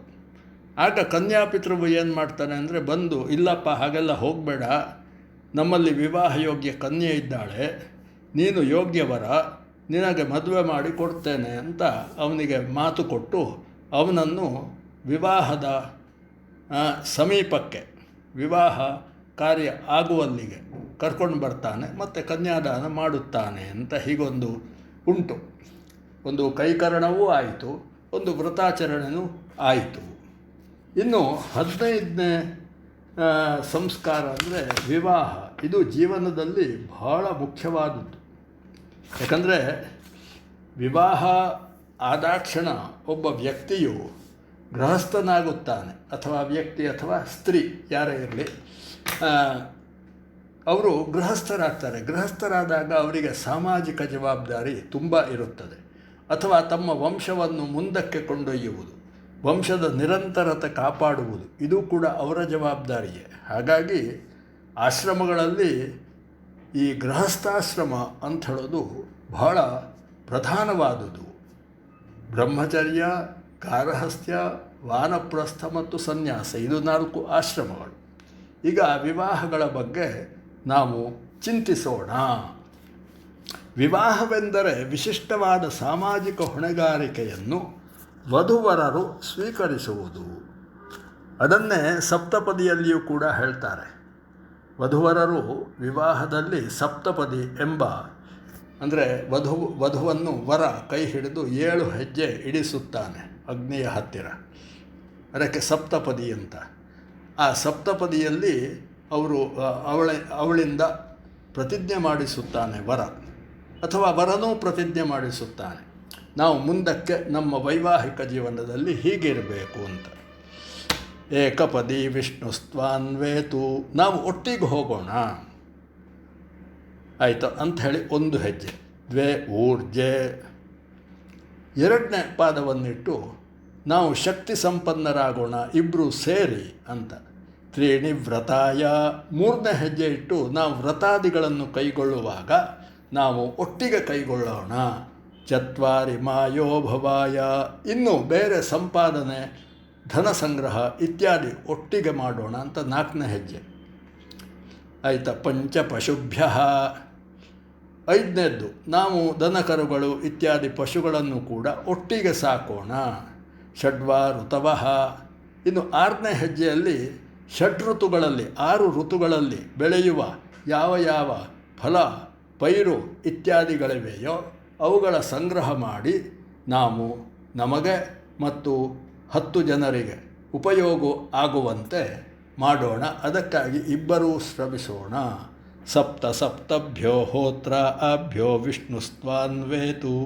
ಇನ್ನು 7ನೇ ಹೆಜ್ಜೆ ಇಟ್ಟು ಹೇಳ್ತಾನೆ, ಯಜ್ಞಯಾಗಾದಿಗಳು ಇತ್ಯಾದಿಗಳಲ್ಲಿ ಬಂದ ಋತ್ವಿಜಾದಿಗಳನ್ನು ಅಥವಾ ಅಲ್ಲಿ ಕೊಡತಕ್ಕ ದಾನ ದಕ್ಷಿಣಾದಿಗಳನ್ನು ನಾವು ಇಬ್ಬರೂ ಕೂಡ ಪರಸ್ಪರ ಚಿಂತಿಸಿ ಹೊಣೆಗಾರಿಕೆಯನ್ನೆರೆತು ಈ ಒಂದು ಯಜ್ಞಾದಿ ಕಾರ್ಯಗಳನ್ನು ಮಾಡೋಣ ಎಂಬುದಾಗಿ 7 ಹೆಜ್ಜೆ ಹೆಂಡತಿಯನ್ನು ನಡೆಸುತ್ತಾನೆ ಗಂಡ. ಅಂದರೆ ತಾನು ಪ್ರತಿಜ್ಞೆ ಮಾಡಿ ಹೆಂಡತಿಯಿಂದಲೂ ಪ್ರತಿಜ್ಞೆ ಮಾಡಿಸುತ್ತಾನೆ. ಇದನ್ನೇ ಸಪ್ತಪದಿ ಅಂತ. ಇದರ ಅರ್ಥ ಈಗ ಎಷ್ಟು ಜನರಿಗೆ ಗೊತ್ತುಂಟೋ ಇಲ್ವೋ ನನಗೇ ಗೊತ್ತಿಲ್ಲ. ಆದರೆ ಇದನ್ನು ಚೆನ್ನಾಗಿ ಅರ್ಥ ಮಾಡಿಕೊಂಡ್ರೆ, ವಧು ಅಥವಾ ವರ ಅರ್ಥ ಮಾಡಿಕೊಂಡ್ರೆ, ಆಗ ನಮ್ಮಲ್ಲಿ ಆಗುವ ವಿವಾಹ ವಿಚ್ಛೇದನಗಳು ಸ್ವಲ್ಪ ಕಡಿಮೆ ಆದವು. ಯಾಕಂದರೆ ಈಗ ವಧುವರರಲ್ಲಿ ವಧು ಮತ್ತು ವರ ಇಬ್ಬರೂ ಸರಿಸಮಾನರು, ಗಾಡಿಯ 2 ಚಕ್ರಗಳಿದ್ದಂತೆ. ಇಬ್ಬರಿಗೂ ವಿಚಾರ ಸ್ವಾತಂತ್ರ್ಯವಿದೆ, ಚಿಂತನಾ ಸ್ವಾತಂತ್ರ್ಯವಿದೆ. ಹಾಗಾಗಿ ಯಾವುದೇ ಕಾರ್ಯ ಮಾಡುವಾಗ ಪತಿಪತ್ನಿಯರು ಪರಸ್ಪರ ಸಮಾಲೋಚಿಸಿ ಮಾಡಬೇಕು. ಅವರಲ್ಲಿ ಒಬ್ಬ ಮೇಲಿನವ ಒಬ್ಬ ಕೀಳವ, ಅಥವಾ ಗಂಡ ಹೇಳಿದಂತೆ ಹೆಂಡತಿ ಕೇಳಬೇಕು. ಗಂಡ ಯಾವ ಕಾಲಿನಿಂದ ಒದೆಯುವನೋ ಆ ಕಾಲನ್ನು ನಮಸ್ಕರಿಸು, ಯಾವ ಕೈಯಿಂದ ಪೆಟ್ಟು ಕೊಡುವನೋ ಆ ಪೆಟ್ಟುಕೊಟ್ಟ ಕೈಯನ್ನೇ ನಮಸ್ಕರಿಸು. ಇದೇ ಪಾತಿವ್ರತ್ಯ ಎಂಬ ಮೂಢನಂಬಿಕೆಗಳನ್ನು ಸಾರತಕ್ಕ ಎಷ್ಟೋ ಪೌರಾಣಿಕ ಕಥೆಗಳುಂಟು. ಆ ಕಥೆಗಳೆಲ್ಲ ಅದು ಸರಿಯಲ್ಲ ಆಯಿತು. ಸ್ತ್ರೀಯ ಒಂದು ದಾಸ್ಯವನ್ನು ಬಿಂಬಿಸುವಂಥ ಕಥೆಗಳು, ಅವುಗಳನ್ನು ತ್ಯಜಿಸಿರಿ ನೀವೆಲ್ಲ, ಆಮೇಲೆ ಮುಂದುವರಿಯಿರಿ. ಇರಲಿ, ಈಗ ವಿವಾಹದ ಕುರಿತು ನೋಡುವ. ವಿವಾಹವೆಂದರೆ ವಿಶಿಷ್ಟವಾದ ಸಾಮಾಜಿಕ ಹೊಣೆಗಾರಿಕೆಯನ್ನು ವಧುವರರು ಸ್ವೀಕರಿಸುವುದು. ಗೃಹಸ್ಥನಾಗಿ, ಕುಟುಂಬಿಯಾಗಿ ಸಮಾಜ ರಾಷ್ಟ್ರ ನಿರ್ಮಾಣಕ್ಕೆ ಅಣಿಯಾಗುವುದು. ಸೃಷ್ಟಿಯ ನಿರಂತರತೆಯನ್ನು ಅಕ್ಷುಣ್ಣವಾಗಿ ನಿರ್ವಹಿಸುವುದು, ಇದೇ ವಿವಾಹ. ಬ್ರಹ್ಮ ಪಿತೃ ಯಜ್ಞಾದಿಗಳನ್ನು ಮಾಡಲು, ದೇವ ಋಷಿ ಪಿತೃಋಣಗಳನ್ನು ತೀರಿಸಲು ಅಧಿಕಾರ ಪಡೆಯುವುದು. ನೋಡಿ, ಪಂಚಮಹಾಯಜ್ಞಗಳನ್ನು ಮಾಡುವುದು: ದೇವಯಜ್ಞ, ಪಿತೃಯಜ್ಞ, ಭೂತಯಜ್ಞ, ಮನುಷ್ಯಯಜ್ಞ, ಬ್ರಹ್ಮಯಜ್ಞ. ಇದನ್ನು ಪ್ರತಿಯೊಬ್ಬ ಗೃಹಸ್ಥನೂ ಪ್ರತಿನಿತ್ಯ ಮಾಡಬೇಕು. ಅದಕ್ಕಾಗಿ ಪ್ರತಿಜ್ಞೆ ಕೈಗೊಳ್ಳುವುದು, ಅದೇ ವಿವಾಹ. ಅಥವಾ ನಮಗೆ 3 ಋಣ ಉಂಟು: ದೇವಋಣ, ಋಷಿಋಣ ಮತ್ತು ಪಿತೃಋಣ. ದೇವಋಣ ದೇವತಾ ಪೂಜೆಗಳು, ಋಷಿಋಣ ವಿದ್ಯಾಭ್ಯಾಸ ಮಾಡುವುದರಿಂದ, ಮತ್ತು ಪಿತೃಋಣ ಪಿತೃಗಳಿಗೆ ತರ್ಪಣ ಕೊಡುವುದರಿಂದ ಇತ್ಯರ್ಥವಾಗುತ್ತದೆ, ಮುಗಿಯುತ್ತದೆ. ಅಂದರೆ ನಿತ್ಯ ಮಾಡಬೇಕು ಇದನ್ನೆಲ್ಲ ಕೈಗೊಳ್ಳೋದು. ಆಯಿತು. ಇದಕ್ಕೆ ಇಂಥ ಒಂದು ಜವಾಬ್ದಾರಿ ಹೊರುವುದೇ ವಿವಾಹದ ಉದ್ದೇಶ. ಬ್ರಹ್ಮಚರ್ಯ, ವಾನಪ್ರಸ್ಥ, ಸನ್ಯಾಸ ಇತ್ಯಾದಿ ಉಳಿದ 3 ಆಶ್ರಮಿಗಳಿಗೆ ರಕ್ಷಕನಾಗುವುದು ಕೂಡ ವಿವಾಹದ ಉದ್ದೇಶವೇ. ಯಾಕೆ? ಬ್ರಹ್ಮಚಾರಿಯೂ ಭಿಕ್ಷಾಟನೆ ಮಾಡ್ತಾನೆ, ವಾನಪ್ರಸ್ಥನೂ ಮಾಡ್ತಾನೆ, ಸನ್ಯಾಸಿಯೂ ಮಾಡ್ತಾನೆ. ವಾನಪ್ರಸ್ಥ ಅಂದರೆ ಗೃಹಸ್ಥಾಶ್ರಮ ಮುಗಿಸಿ ಕಾಡಿನಲ್ಲಿ ವಾಸಿಸಲು ಹೋದಂಥ ವೃದ್ಧ ದಂಪತಿಗಳು, ಅವರೇ ವಾನಪ್ರಸ್ಥರು. ಇವರಿಗೆಲ್ಲ ಆಶ್ರಯದಾತ ಯಾರು? ಈ ವೈವಾಹಿಕ ಜೀವನ ನಡೆಸುತ್ತಿರುವ ಗೃಹಸ್ಥ ಅಂತ. ವಿವಾಹವೆಂದರೆ 2 ಹೃದಯಗಳ, 2 ಪರಿವಾರಗಳ ಬೆಸುಗೆ. ಇದು ಸಂಘಜೀವನದ ಮೊದಲನೆಯ ಸೋಪಾನ. ವಿವಾಹದಲ್ಲಿ ಕನ್ಯಾಪಿತೃವು ವರನಿಗೆ ಕನ್ಯೆಯನ್ನು ಕೊಡುವಾಗ ವರನ ಕಡೆಯವರು ಮತ್ತು ವಧುವಿನ ಕಡೆಯವರು ವೇದೋಕ್ತವಾಗಿ ಮಾಡುವ ಪ್ರತಿಜ್ಞೆಯೇ ವಿವಾಹ. ಆ ವಿವಾಹಕ್ಕೆ ಈ ಮಂತ್ರ ಉಂಟು. ಇದನ್ನು ಪ್ರತಿಯೊಂದು ಕನ್ಯಾಪಿತೃಗಳು, ವರನ ಪಿತೃಗಳು ಹೇಳಬೇಕಾದ್ದು. ವಿವಾಹದ ಸಂದರ್ಭದಲ್ಲಿ ಪ್ರತಿಜ್ಞೆ ಮಾಡಬೇಕು. ಏನಂತ? ಸಮಾನೀವ ಆಕೂತಿ ಸಮಾನ ಹೃದಯಾನಿವಹ ಸಮಾನಮಸ್ತು ವೋ ಮನಃ ಯಥಾವಸ್ಸು ಸಹ ಸತಿ ಅಂತ. ಅಂದರೆ ಅರ್ಥ, ನಮ್ಮ 2 ಕಡೆಯವರ ಮನಸ್ಸುಗಳು, ಭಾವನೆಗಳು ಒಂದಾಗಿರಲಿ, ನಾವು ಕೂಡಿ ಬಾಳೋಣ ಅಂತ. ವಿವಾಹದಲ್ಲಿ ವಾಗ್ದಾನ, ವರಪೂಜೆ, ಧಾರೆ, ವಿವಾಹ ಹೋಮ, ಸಪ್ತಪದಿ ಮುಂತಾದವು ಮುಖ್ಯ ಘಟನೆಗಳು. ಈ ಸಂಸ್ಕಾರದಲ್ಲಿ ಯೋಜಕ ಎಂಬ ಅಗ್ನಿಯನ್ನು ಸ್ಥಾಪಿಸಿ ವಿವಾಹಿತ ದಂಪತಿಗಳು ಹೋಮ ಮಾಡಬೇಕು. ನಂತರ ಅನ್ನ ಸಂತರ್ಪಣಾದಿಗಳು ನಡೆದು ವಿವಾಹ ಸಂಪನ್ನವಾಗುವುದು ಎಂಬುದು ವಿವಾಹದ ಸ್ಥೂಲ ಪರಿಚಯ. ವಿವಾಹಗಳನ್ನು 8 ವಿಧ ಎಂಬುದಾಗಿ ಹೇಳಿದ್ದಾರೆ. ಅವುಗಳಲ್ಲಿ ಕೆಲವು ಈಗ ಬಳಕೆಯಲ್ಲಿವೆ, ಕೆಲವು ಇಲ್ಲ. ಮೊದಲನೆಯದು ಬ್ರಾಹ್ಮ ವಿವಾಹ. ಅಂದರೆ ಯುವತಿ ಕನ್ಯೆಯ ತಂದೆಯು ಉತ್ತಮ ವಿದ್ಯೆ, ನಡತೆ, ಕುಲಶೀಲ ಇರುವ ವರನನ್ನು ಹುಡುಕಿ ನಕ್ಷತ್ರ, ಗಣ, ಕೂಟಾದಿಗಳನ್ನು ಪರಿಶೀಲಿಸಿ ವಧುವರರ ಒಪ್ಪಿಗೆ ಪಡೆದ ನಂತರ ಜಾತಕ ಕೂಡಿ ಬಂದರೆ ಮಾತ್ರ ವಿವಾಹಕ್ಕೆ ಮುಹೂರ್ತ ನಿಶ್ಚಯಿಸಿ ವರನ ಕಡೆಯವರನ್ನು ಆಹ್ವಾನಿಸಿ ವರನನ್ನು ಅರ್ಘ್ಯಪಾದ್ಯಾದಿಗಳಿಂದ ಮಧುಪರ್ಕಾರಿಗಳಿಂದ ಗೌರವಿಸಿ ತನ್ನ ಮಗಳನ್ನು ಧಾರೆ ಎರೆದು ಕೊಡುವುದು. ಇದೇ ಬ್ರಾಹ್ಮ ವಿವಾಹ ಎಂಬುದಾಗಿ ಹೇಳಿದ್ದಾರೆ. ಎರಡನೆಯದು ದೈವ ವಿವಾಹ. ಈ ವಿವಾಹದ ಪ್ರಕಾರ ಕನ್ಯಾಪಿತೃವು ತನ್ನಲ್ಲಿ ಯಜ್ಞಯಾಗಾದಿಗಳನ್ನು ಮಾಡಿಸಲು ಬಂದ ಅವಿವಾಹಿತ ಋತ್ವಿಜನಿದ್ದರೆ ಅವನಿಗೆ ತನ್ನ ಮಗಳನ್ನು ಧಾರೆ ಎರೆದು ಕೊಡುವುದು. ಇಂತಹ ವಿವಾಹಗಳು ಈಗ ರೂಢಿಯಲ್ಲಿಲ್ಲ, ಆದರೆ ಹಿಂದಿನ ಕಾಲದಲ್ಲಿ ಇದ್ದುವು.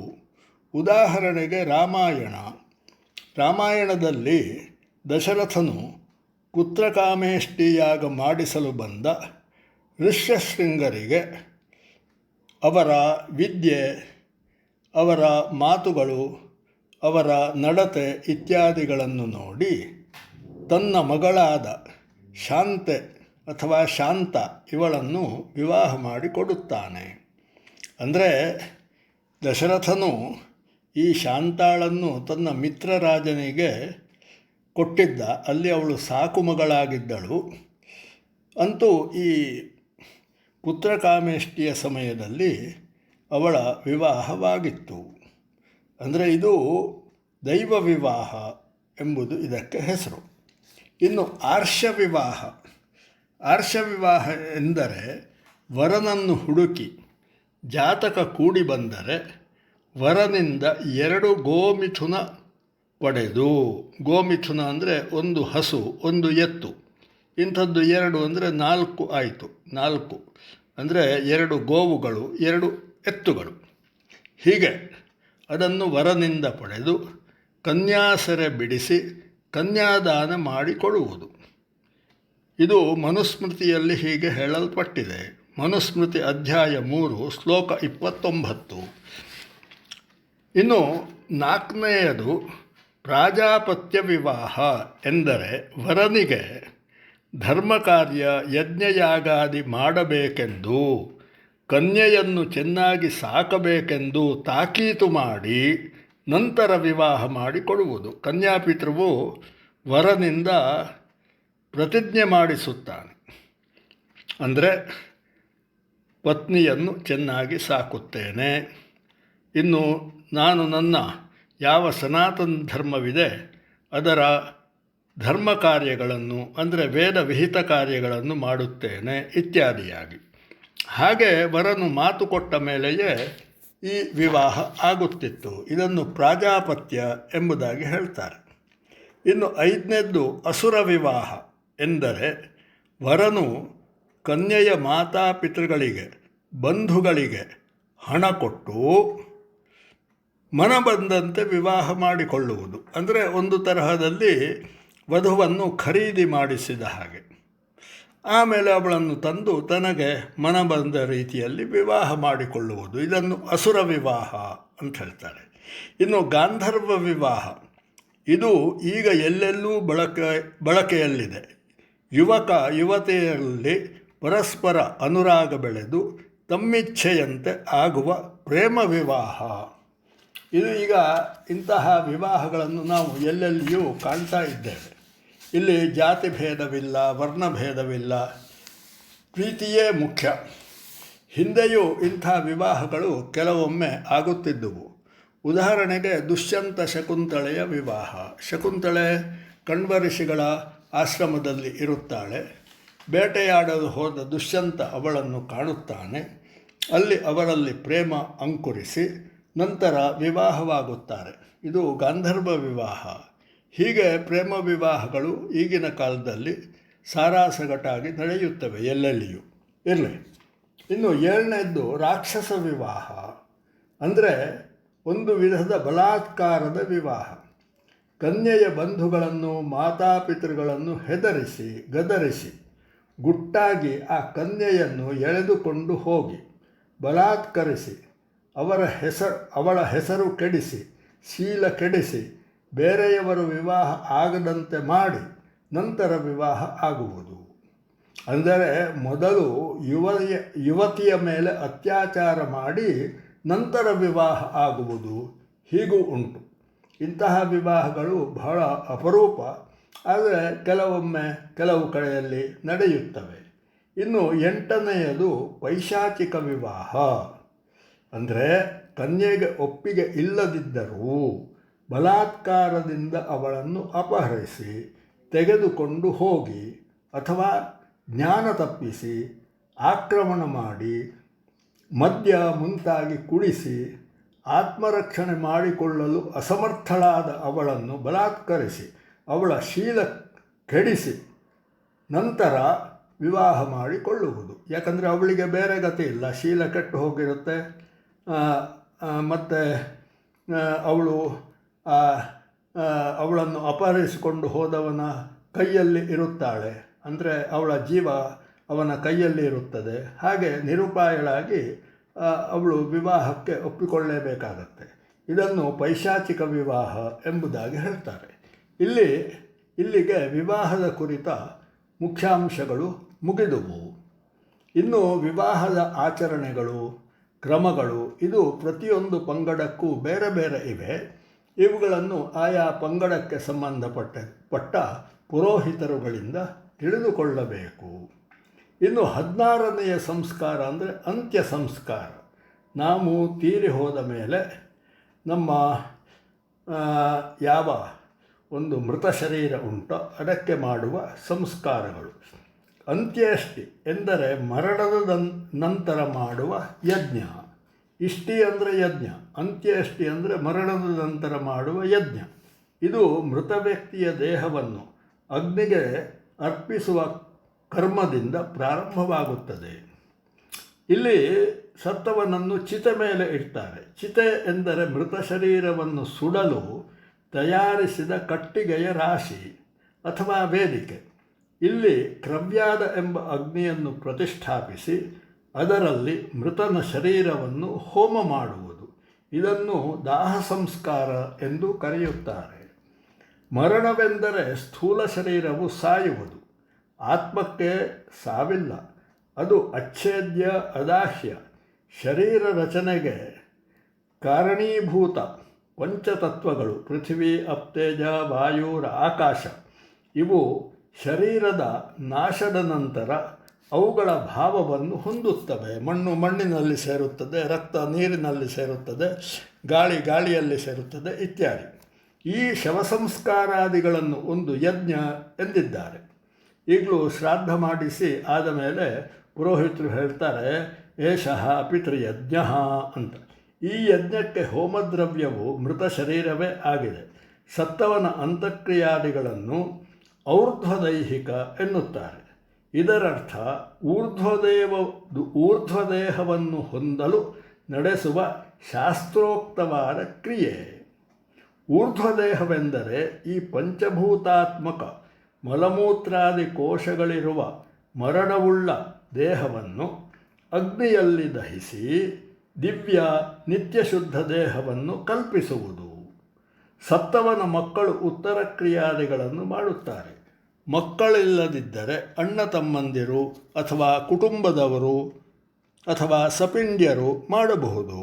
ಒಬ್ಬ ವ್ಯಕ್ತಿಯ ದೇಹ ಸಂಸ್ಕಾರ ಆಗದಿದ್ದರೆ ಅವನ ಮೃತ ಶರೀರವು ಹಾಗೇನೇ ನಶಿಸಿ ಹೋದರೆ ಅಂತಹವನ ಆತ್ಮಕ್ಕೆ ಪ್ರೇತ ಶರೀರ ಪ್ರಾಪ್ತವಾಗುವುದು, ಅವ ಮೋಕ್ಷಕ್ಕೆ ಹೋಗುವುದಿಲ್ಲ. ಇನ್ನು ಉತ್ತರ ಕ್ರಿಯಾದಿಗಳ ಮುಖ್ಯ ಘಟ್ಟಗಳು. 1. ದಹನ ಆದ ಮೇಲೆ ಅಸ್ಥಿ ಸಂಚಯನ. ಇದನ್ನು ಮಂತ್ರಪೂರ್ವಕ ದೇಹವನ್ನು ದಹನ ಮಾಡಿದ 1, 2, 3, 4, 7 ಅಥವಾ 9ನೆಯ ದಿನ ಮಾಡುವರು. ಈ ಅಸ್ಥಿಗಳನ್ನು ಪುಣ್ಯ ನದಿಗಳಲ್ಲಿ ಬಿಡುವರು. ಉಳಿದ ಅಸ್ಥಿಗಳನ್ನು ಹೂಳುವರು. ಅಸ್ಥಿ ಸಂಚಯನ ಎಂದರೆ ಸತ್ತವನ ಎಲುಬುಗಳನ್ನು ಒಟ್ಟು ಮಾಡುವುದು. 2. ದಶಾಹ ಕೃತ್ಯ, 10ನೇ ದಿನದ ಕ್ರಿಯೆ. ಈ ದಿನ ಸತ್ತವನ ಪುತ್ರರು ಅಮಂತ್ರವಾಗಿ ದರ್ಭೆ ಹಾಸಿದ ಭೂಮಿಯಲ್ಲಿ ಪಿಂಡ ಬಿಡುವರು. ಹತ್ತಿರದ ಬಂಧುಗಳು ಧರ್ಮೋದಕ ಬಿಡುವರು. ನಂತರದಲ್ಲಿ ಮುಂದಿನ ದಿನಗಳಲ್ಲಿ ನವಶ್ರಾದ್ದ, ಸಪಿಂಡೀಕರಣ, ವೃಷೋತ್ಸರ್ಗ, ವೈಕುಂಠ, ದಶದಾನಗಳು, ಮಾಸಿಕ ಅಂದರೆ ಪ್ರತಿ ತಿಂಗಳು ಮಾಡುವ ಶ್ರಾದ್ದಗಳು ಮತ್ತು ರುದ್ರಗಣ ಶ್ರಾದ್ದ ಮುಂತಾಗಿ ಕ್ರಿಯೆಗಳು ನೆರವೇರುವುವು. ವಿಶೇಷ ಸೂಚನೆ: ಸಪಿಂಡೀಕರಣವನ್ನು 12ನೆಯ ದಿನ ಮಾಡುವರು. ಬ್ರಾಹ್ಮಣಾದಿ ಬೇರೆ ಬೇರೆ ಜಾತಿ ಪಂಗಡದವರಿಗೆ ಉತ್ತರ ಕ್ರಿಯಾ ಪ್ರಕಾರಗಳು ಬೇರೆ ಬೇರೆ ಇವೆ. ಹಾಗಾಗಿ ಉತ್ತರ ಕ್ರಿಯೆಗಳ ಕ್ರಮವನ್ನು ಆಯಾ ಜಾತಿಯವರು ತಮ್ಮ ತಮ್ಮ ಪುರೋಹಿತರಿಂದ ತಿಳಿದುಕೊಳ್ಳತಕ್ಕದ್ದು. ಆಯಿತಾ? ಇಲ್ಲಿ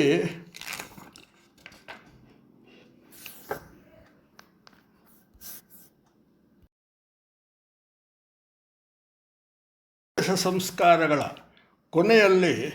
ಕೊನೆಯ ಸಂಸ್ಕಾರವೇ ಅಂತ್ಯಷ್ಟಿ. ಇಲ್ಲಿಗೆ ಈ ಪ್ರವಚನವನ್ನು ಉಪಸಂಹಾರ ಮಾಡುತ್ತೇವೆ. ನೋಡಿ, ಆತ್ಮನು ನಿರ್ಲಿಪ್ತ, ಅವ್ಯಯ, ಅವಿನಾಶಿ. ಆದರೆ ಕರ್ಮಬಂಧನದಿಂದಾಗಿ ಅವನು ಸೂಕ್ಷ್ಮ ಶರೀರ, ಕಾರಣ ಶರೀರದಿಂದಾಗಿ ಸ್ಥೂಲ ಶರೀರಕ್ಕೆ ಬರುವನು. ಅನ್ನರಸದಿಂದ ಪೋಷಿತ ಸ್ಥೂಲ ಶರೀರವು ಮನದ ಅಧೀನವಿದ್ದು ನಂತರ ಮಾಡಿದ ಪಾಪಗಳ ಬಂಧನ ಅವನ ಸುತ್ತಲೂ ಇರುವುದು. ನಾವು ತಿಳಿದೋ ತಿಳಿಯದೆಯೋ ಅನೇಕ ಪಾಪಗಳನ್ನು ಜೀವನದ ಉದ್ದಕ್ಕೂ ಮಾಡುತ್ತಿರುತ್ತೇವೆ. ಈ ಎಲ್ಲ ಪಾಪಗಳಿಂದ ಮುಕ್ತಿಗಾಗಿ ಮುಂದೆ ಜನ್ಮಗಳಿದ್ದರೆ ಪುಣ್ಯಾತ್ಮರಾಗಿ ಹುಟ್ಟಿ ಜೀವಿಸುವುದಕ್ಕಾಗಿ ಈ ಷೋಡಶ ಸಂಸ್ಕಾರಗಳನ್ನು ಈ ದೇಹಕ್ಕೆ ಹೇಳಿದ್ದಾರೆ. ಅಂದರೆ ಮುಂದಿನ ಜನ್ಮಗಳಲ್ಲಿ ನಾಯಿಯಾಗಿಯೋ, ನರಿಯಾಗಿಯೋ ಅಥವಾ ಚೇಳಾಗಿಯೋ ವಿಷದ ಹಾವಾಗಿಯೋ ಹುಟ್ಟಬಾರದು, ಒಳ್ಳೆಯ ಜನ್ಮ ಸಿಕ್ಕಬೇಕು ಎಂಬುದಕ್ಕಾಗಿಯೇ ಜೀವನದಲ್ಲಿ ಅನೇಕ ಮಾಡಿದ ಪಾಪಗಳನ್ನು ಪರಿಹಾರ ಮಾಡುವುದಕ್ಕಾಗಿ ಅಥವಾ ಪಾಪಗಳು ಪರಿಹಾರ ಆಗುವುದಕ್ಕಾಗಿ ತೀರಿ ಹೋದವನ ಉತ್ತರ ಕ್ರಿಯೆಗಳನ್ನು ಶಾಸ್ತ್ರೀಯವಾಗಿ ಮಾಡಬೇಕು. ಆಗಲೇ ಅವನಿಗೆ ಮುಂದಿನ ಜನ್ಮವು ಒಳ್ಳೆಯದಾಗಿ ಸಿಗುವುದು ಅಂತ ಹೇಳಿದ್ದಾರೆ. ಆಯಿತಾ? ಆತ್ಮನಿಗೆ ಯಾವುದೂ ಬೇಡ, ಅವನು ನಿತ್ಯ ನಿರ್ಲಿಪ್ತ. ಆದರೆ ದೇಹಧಾರಿಯಾದಾಗ ಮನದ ಅಧೀನದಲ್ಲಿರುವ ಈ ಶರೀರದಿಂದ ಅನೇಕ ಪಾಪಗಳು ಅಥವಾ ಪುಣ್ಯಗಳು ನಡೆಯುತ್ತವೆ. ಅದಕ್ಕಾಗಿ ಸದ್ಗತಿ ಪ್ರಾಪ್ತಿಗೆ ಈ ಸಂಸ್ಕಾರಗಳು ಸಹಾಯಕವಾಗಿವೆ. ಅಂದರೆ ಎಲ್ಲ ನಾನೀಗ ಶುರುವಿಂದ ಪ್ರವಚನ ಮಾಡಿದಂಥ ಈ 16 ಸಂಸ್ಕಾರಗಳು ಕೂಡ ಪ್ರತಿಯೊಬ್ಬ ವ್ಯಕ್ತಿಗೂ ಆಗಬೇಕು. ಯಾಕಂದರೆ ಆ ಸಂಸ್ಕಾರಗಳು ಅವನ ಶರೀರಕ್ಕೆ ಇರುವಂತಹವುಗಳು. ಯಾಕೆ? ಮುಂದಿನ ಒಳ್ಳೆಯ ಜನ್ಮಗಳನ್ನು ಪಡೆಯುವುದಕ್ಕೆ. ಹಾಗೆ ಇನ್ನು ತುಂಬಾ ಪುಣ್ಯ ಮಾಡಿದವರು ಮೋಕ್ಷಕ್ಕೆ ಹೋಗುವುದುಂಟು. ಮೋಕ್ಷಕ್ಕೆ ಹೋದವರು ಪುನಃ ಜನಿಸುವುದಿಲ್ಲ. ಜನನ ಮರಣದಿಂದ ಬಿಡುಗಡೆಯೇ ಮೋಕ್ಷ ಇರಲಿ. ಇನ್ನು ಅಂತ್ಯೇಷ್ಟಿಗೆ ಅಂದರೆ ಸತ್ತವನ ಹೆಣ ಸುಡಲು ಕ್ರವ್ಯಾದ ಎಂಬ ಅಗ್ನಿಯನ್ನು ಆವಾಹನೆ ಮಾಡಿ ಹೆಣ ಸುಡುವ ಜಾಗಕ್ಕೆ ಒಯ್ಯುತ್ತಾರೆ. ನಂತರ ಅದೇ ಅಗ್ನಿಯಿಂದ ಚಿತೆಗೆ ಬೆಂಕಿ ಕೊಡುತ್ತಾರೆ. ಅಂತ್ಯೇಷ್ಟಿ ಎಂಬ ಯಜ್ಞಕ್ಕೆ ಚಿತೆಯೇ ವೇದಿಕೆ, ಶವವೇ ಹೋಮದ್ರವ್ಯ. ಸತ್ತವನ ಪುತ್ರರು ಅಥವಾ ಬಂಧುಗಳು ಹೋಮ ಮಾಡುವವರಾಗಿರುತ್ತಾರೆ. ವಾಸ್ತವವಾಗಿ ನಮ್ಮ ಜೀವನವೇ ಒಂದು ಯಜ್ಞ. ಯಜ್ಞವಯಂ ಜಗತ್. ಇನ್ನು ವಿವಾಹದ ಅಗ್ನಿಯನ್ನು ಕೆಲವರು ಕಾಪಾಡುತ್ತಾರೆ. ಅವರಿಗೆ ಅಗ್ನಿಹೋತ್ರಿಗಳು ಅಂತ ಹೇಳ್ತಾರೆ. ಈ ಅಗ್ನಿಹೋತ್ರ ನಡೆಸಿದವನಿಗೆ ಅವನ ಶವದ ದಹನ ಮಾಡುವಾಗ ಅವನು ವಿವಾಹದ ನಂತರ ಸಾಯುವವರೆಗೆ ಕಾಪಾಡಿಕೊಂಡು ಬಂದ ಅಗ್ನಿಯಲ್ಲಿಯೇ ದಹನ ಮಾಡ್ತಾರೆ. ಅಂದರೆ ಅಗ್ನಿಹೋತ್ರಿಯು ತೀರಿ ಹೋದಾಗ ಅವ ಕಾಪಾಡಿಕೊಂಡು ಬಂದ ಅಗ್ನಿಯಲ್ಲಿಯೇ ಅವನ ಶವವನ್ನು ದಹನ ಮಾಡುತ್ತಾರೆ. ಇನ್ನು ಕೆಲವು ಜಾತಿ ಜನಾಂಗದವರಲ್ಲಿ ಸತ್ತವನ ಶರೀರವನ್ನು ಭೂಮಿಯಲ್ಲಿ ಹೂಳುತ್ತಾರೆ. ಇದೂ ಕೂಡ ಅಂತ್ಯಷ್ಟಿಗೆ ಸಂಬಂಧಿಸಿದುದು ಆಗಿದೆ. ಕಾರಣ ಭೂಗರ್ಭದಲ್ಲಿಯೂ ಅಗ್ನಿ ಇದ್ದಾನೆ. ಇವನನ್ನು ಜ್ವಾಲಾಮುಖನೆಂದು ಹೇಳುತ್ತಾರೆ. ಹಾಗಾಗಿ ಹೂತ ಶರೀರವು ಕೆಲಕಾಲದಲ್ಲಿ ಭೂಗರ್ಭದ ಶಾಖದಿಂದ ಮಣ್ಣಿನಲ್ಲಿ ಲಯವಾಗುತ್ತದೆ ಅಥವಾ ಲೀನವಾಗುತ್ತದೆ. ನಮ್ಮ ಹಿಂದೂ ಪರಂಪರೆಯಲ್ಲಿಯೂ ಸನ್ಯಾಸಿಗಳನ್ನು 5 ವರ್ಷ ಕೆಳಗಿನ ಮಕ್ಕಳನ್ನು ಅಸುನೀಗಿದಾಗ ಹೂಳುತ್ತಾರೆ. ಇದೂ ಕೂಡ ಷೋಡಶ ಸಂಸ್ಕಾರಗಳಿಗೆ ಸೇರಿದ ವೇದೋಕ್ತ ವಿಧಿಯಾಗಿದೆ. ಅಂದರೆ ಅಂತ್ಯಷ್ಟಿಗೆ ಇದು ಕೂಡ ಸೇರ್ತದೆ. ಈಗ ಸನ್ಯಾಸಿಗಳೆಲ್ಲ ತೀರಿ ಹೋದರೆ ಪ್ರತಿ ವರ್ಷ ಅವರ ಪ್ರತಿ ಸಾಂವತ್ಸರಿಕ ಶ್ರಾದ್ದವಿಲ್ಲ, ಬದಲಾಗಿ ಅದೇ ಸಮಯಕ್ಕೆ ಅವರ ಆರಾಧನೆ ಎಂಬುದಾಗಿ ಮಾಡ್ತಾರೆ. ಯಾಕಂದರೆ ಅವರನ್ನು ಭೂಮಿಯಲ್ಲಿ ಹೂತು ಆಮೇಲೆ ಅಂದರೆ ಹೂಳೋದಂದರೆ ಅವರನ್ನು ಪದ್ಮಾಸನದಲ್ಲಿ ಕೂರಿಸಿ ಆಮೇಲೆ ಅದನ್ನು ಹೆಣ ಕೆಡದಿದ್ದ ಹಾಗೆ ಅದಕ್ಕೆ ಎಲ್ಲ ದ್ರವ್ಯಗಳನ್ನು ಹಾಕಿ ಅವನ ತಲೆಯ ಮೇಲೆ ದಂಡವನ್ನು ಇಟ್ಟು ಶಂಖದಿಂದ ತಲೆ ಒಡೆದು ಅಲ್ಲಿ ದಂಡವನ್ನು ನೆಟ್ಟು ಮತ್ತು ಮುಂದೆ ಮೇಲೆ ಮಣ್ಣು ಮುಚ್ಚಿದ ಮೇಲೆ ಸಮಾಧಿಯನ್ನು ಕಟ್ತಾರೆ. ಆಯಿತಾ? ಅಲ್ಲಿ ಶಿವಲಿಂಗವನ್ನು ಸ್ಥಾಪಿಸ್ತಾರೆ ಸಮಾಧಿ ಕಟ್ಟಿ ಅಂತ. ಹೀಗೆ ಒಂದು ಕ್ರಮವಿದೆ. ಇರಲಿ, ಅಂತೂ ಈ ಷೋಡಶ ಸಂಸ್ಕಾರಗಳ ಮಹತ್ವವನ್ನು ನೀವೆಲ್ಲರೂ ತಿಳಿದುಕೊಂಡಿದ್ದೀರಿ. ಇನ್ನು ಈ ಸಂಸ್ಕಾರಗಳಿಗೆ ಇನ್ನೂ ವಿಸ್ತಾರವಾದ ವ್ಯಾಖ್ಯಾನಗಳು ಕೂಡ ಇವೆ. ಆದರೆ ಒಂದು ಸ್ಥೂಲ ಪರಿಚಯಕ್ಕೆ ಇಷ್ಟು ಸಾಕು ಅಂತ ಹೇಳಿ ನನ್ನ ಈ ಪ್ರವಚನವನ್ನು ಮುಗಿಸುತ್ತಾ ಇದ್ದೇನೆ.